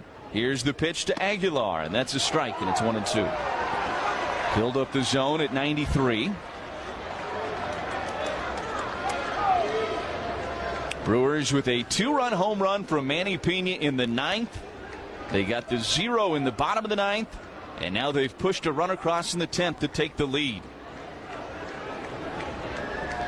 Looking for more here as McGee brings home the 1-2 to Aguilar, and he got a piece of it and fouls it up the third baseline off the hands of Brent Suter, who is draped over the railing in the third base dugout, and he is upset with himself that he didn't make the play. He and Stephen Vogt are the best cheerleaders in that dugout right now. Those 2 guys sitting next to each other. I am sure that's a fun conversation. More fun right now with a 1-run lead, that's for sure. 17 hits tonight for the Crew. The pitch to Aguilar, lined foul and out of play. Right field side, and it stays 1 ball and 2 strikes.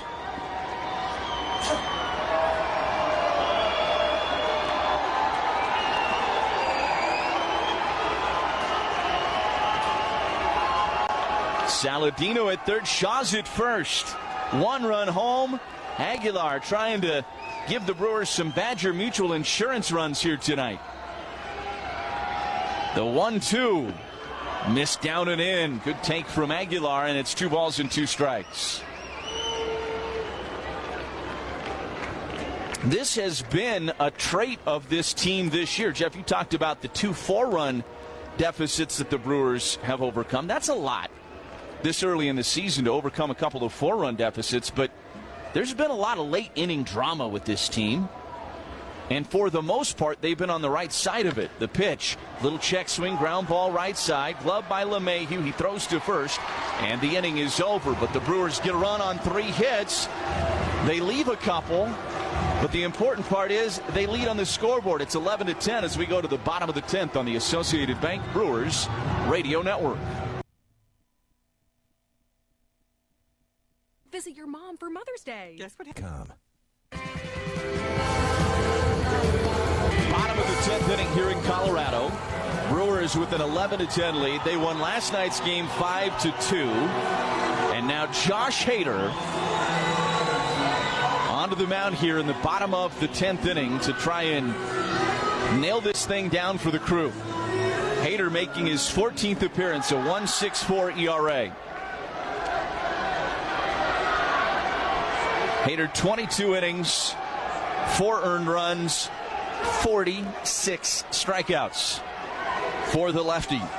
It's Blackmon, Arenado, and Gonzalez for the Rockies. It's not easy for Hader. First pitch to Blackmon, misses off the plate, and it's 1-0. This is power versus power, Hader versus Blackmon, and then Arenado in the on-deck circle. A 1-run lead for the Crew here. Hader's pitch, swing and a miss, and it's 1-1. 95 miles per hour just off the plate, and Blackmon chased it. Blackmon 3 for 5 tonight, a triple, a double, and a single. He's driven in a run. He's scored a couple of runs as well. The 1-1 missed off the plate. It's 2-1. Breaking ball that time from Hader.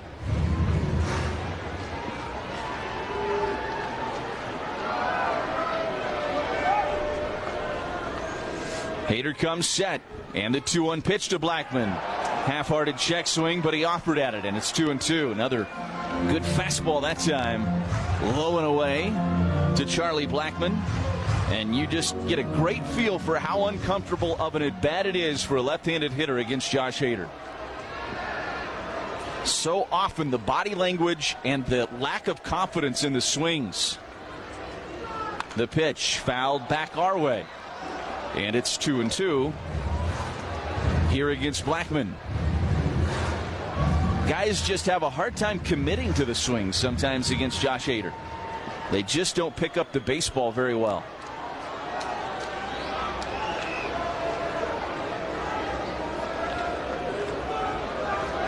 Hader comes set. The 2-2 pitch. Fouled out of play, third base side.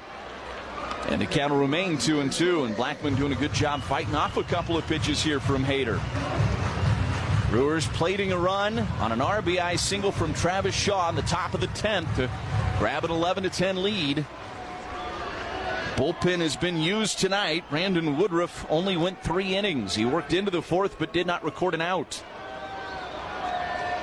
Hader's 2-2 to Blackmon. Hit in the air. Center field. Kane says he has it. Camps underneath of it. He makes the catch. And there's one away. And it'll bring up Nolan Arenado. Arenado just 1 hit tonight. He is 1 for 5 with an RBI.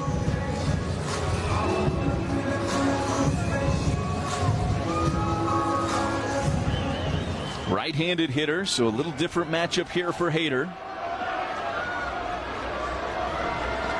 Carlos Gonzalez is on deck. The first pitch from Hader misses upstairs the fastball, and it's 94 miles per hour. It's 1-0.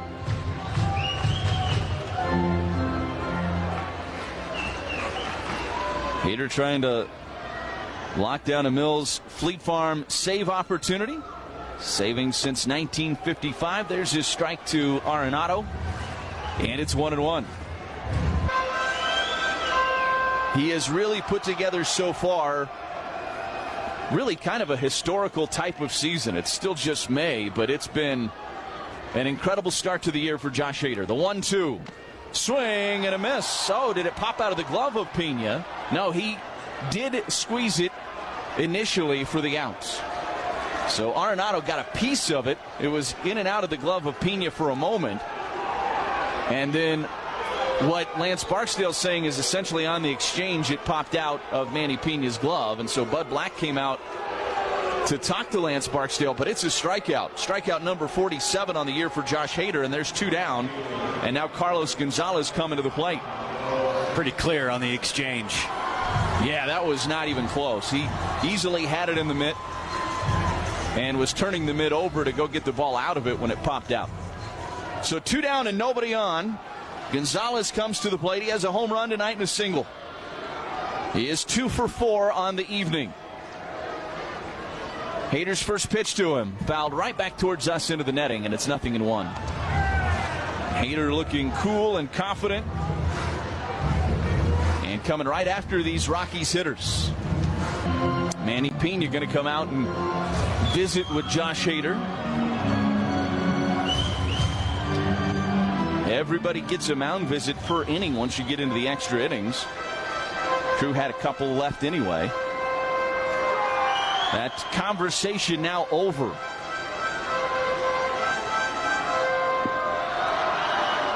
The veteran Carlos Gonzalez in that left-handed batter's box. 2 balls and 2 strikes, lefty on lefty here. Hader comes set, the pitch.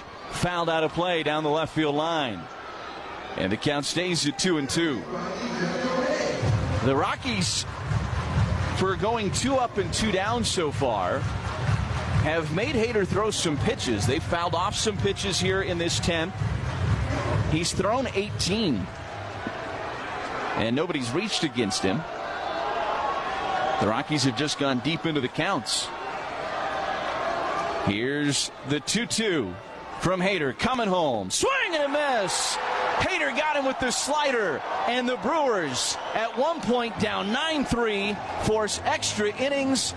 And their biggest comeback win of this season, the final score, 11-10 in 10.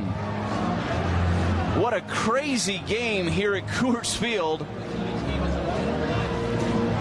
as the Brewers win their 23rd of the season, and they've taken the first 2 games of this 4-game series with the Rockies.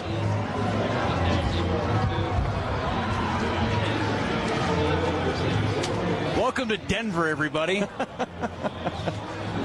11-10 your final. Milwaukee Brewers baseball is brought to you by Miller Lite, the original. And before we continue, 10 seconds for station identification on the Associated Bank Brewers Radio Network. Breaking news, weather, and traffic 24 hours a day. This is Wisconsin's radio station, 620 AM and 103.3 FM. W277CB. WTMJ, Milwaukee. Well, Lane, you got some options for your Chevrolet start of the game. Yeah, just a few. The Brewers this was something else tonight. 11 runs on 17 hits, no errors, and 9 left for the Crew. For the Rockies, 10 runs, 16 hits, no errors, and 9 left. Jeremy Jeffress, the winner, 3-2. Jake McGee, the loss, he's 0-2. Josh Hader gets save number 6. He goes 1-2-3 through the Rockies in the bottom of the 10th inning. 4 hours and 20 minutes in front of 36,139. And player of the game is going to be tough on this one. But I think you got to go Manny Piña, right? The 2-run home run to force the 10th inning. I mean, Travis Shaw gets the game-winning hit and had the home run. Drove in 3 tonight. You know what? I'm going to take the easy way out. I'm going to give it to both of them. Why don't you just give it to all 25-man roster? Oh, we can do that, too. Just give it to the whole Brewers team. It takes 25 men to win a game like this. And honestly, truthfully, almost every single guy on this roster tonight had some sort of a hand in this win. Pretty amazing. I'm all in on 25 cars being given away. Let's do it. I'm all in. Boucher Automotive Group, they're on the line. They're good. Chevrolet, proud sponsor of the Milwaukee Brewers. Visit WisconsinDriveChevy.com today to find a dealer near you. Well, folks, in Wisconsin, we got a game coming for you today. If you're with us in Denver, we'll see you tomorrow. But for the folks in Wisconsin, we'll see you later today. On Deck Show, built by Menards, 6:35. Game will get underway at 7:10. Rockies will send left-hander Kyle Freeland to the mound against Brewers right-hander Chase Anderson. What a night Sleep fast, everybody. We'll do it again tomorrow. For our producer and engineer, Ken Sommerfeld, and for Lane Grindle, this is Jeff Levering inviting you to stay tuned for the TravelWisconsin.com postgame show. Lane's got that coming up. Plenty of highlights to get to there, for sure. Final score from Coors Field in Denver, Colorado. Wild one. Brewers 11, Rockies 10.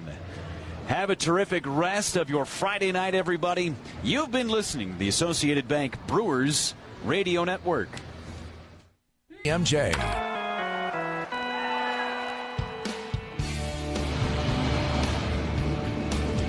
And we welcome you back to the TravelWisconsin.com postgame show. Brewers hammering out 17 hits tonight on their way to an 11-10 victory in 10 innings here at Coors Field. Let's look at the American League scores tonight. The Orioles 9-4 winners over Tampa Bay at home. The Yankees fall at home to Oakland by a final score of 10-5.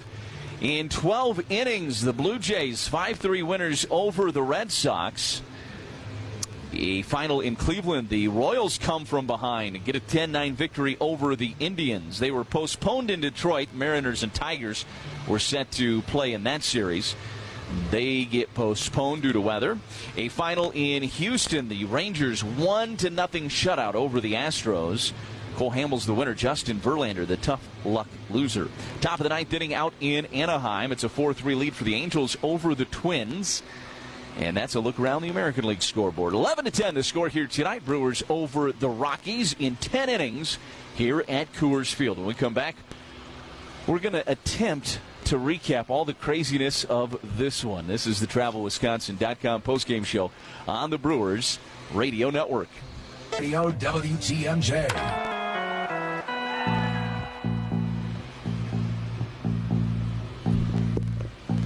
And we welcome you back to the TravelWisconsin.com postgame show here from Coors Field. Brewers 11-10 winners in 10 innings tonight here against the Rockies. They've taken the first two games of this four-game series against Colorado. Pretty impressive win tonight for the Crew. Let's listen in on how it unfolded. It was a good start for the Crew tonight as Lorenzo Cain with their 23rd win of the season. They're now 23-16 on the year. We count our K's courtesy of Capco Metal Stamping, metal services and solutions for top brands across the country. For more than 45 years, committed to making a difference with our customers, employees, and the community. Check us out at CapcoInc.com. 8 K's tonight for the Brewers pitchers. And the Crew hit 2 home runs tonight. That's another $200 to the Arthritis Foundation, courtesy of Orthopedic Associates of Wisconsin. 11-10 the final. Brewers win it in 10 innings tonight. When we come back, we'll go down on the farm and check the Brewers minor league scores. That's coming up next on the TravelWisconsin.com postgame show on the Brewers Radio Network. And we welcome you back to the TravelWisconsin.com postgame show. Brewers 11-10 winners in 10 innings over the Rockies here tonight. They've taken the first two games of this four-game series. The Down on the Farm report is brought to you by Blaine's Farm and Fleet. Buy online and pick up at the store with their drive-through service. You don't even have to get out of your car. It's fast, easy, and convenient. Let's take a look at the scores on the minor league side of things. The Nashville Sounds 4-3 winners over Colorado Springs in Nashville tonight. Corbin Burns takes the loss. Nate Orff's 20-game hitting streak came to an end tonight as well. Double-A Biloxi, the Shuckers 6-4 winners at Montgomery. Jake Gatewood hit his 5th home run of the year. Clint Coulter hit his 2nd. Class A advanced Carolina drops one at home to Wilmington, 6-4 the final in that one. And Class A Wisconsin blanks Great Lakes in Appleton, 6-0 the final for the Wisconsin Timber Rattlers. They're now 15-19 on the season. Well, this one was a fun one tonight. It took over 4 hours, but man, was it worth it. Our next broadcast coming your way tomorrow. The On Deck Show built by Menards begins at 6:35, and the game gets underway at 7:10. It's the Brewers and Rockies for Game 3. Chase Anderson gets the ball for the Crew. Kyle Freeland gets the ball for the Rockies. Our producer and engineer tonight has been Kent Sommerfeld. For Jeff Levering, I'm Lane Grindle, thanking you for listening. Once again, the final score, the Brewers 11 and the Rockies 10. This has been a presentation of the Brewers Radio Network. Brewers Radio is sponsored by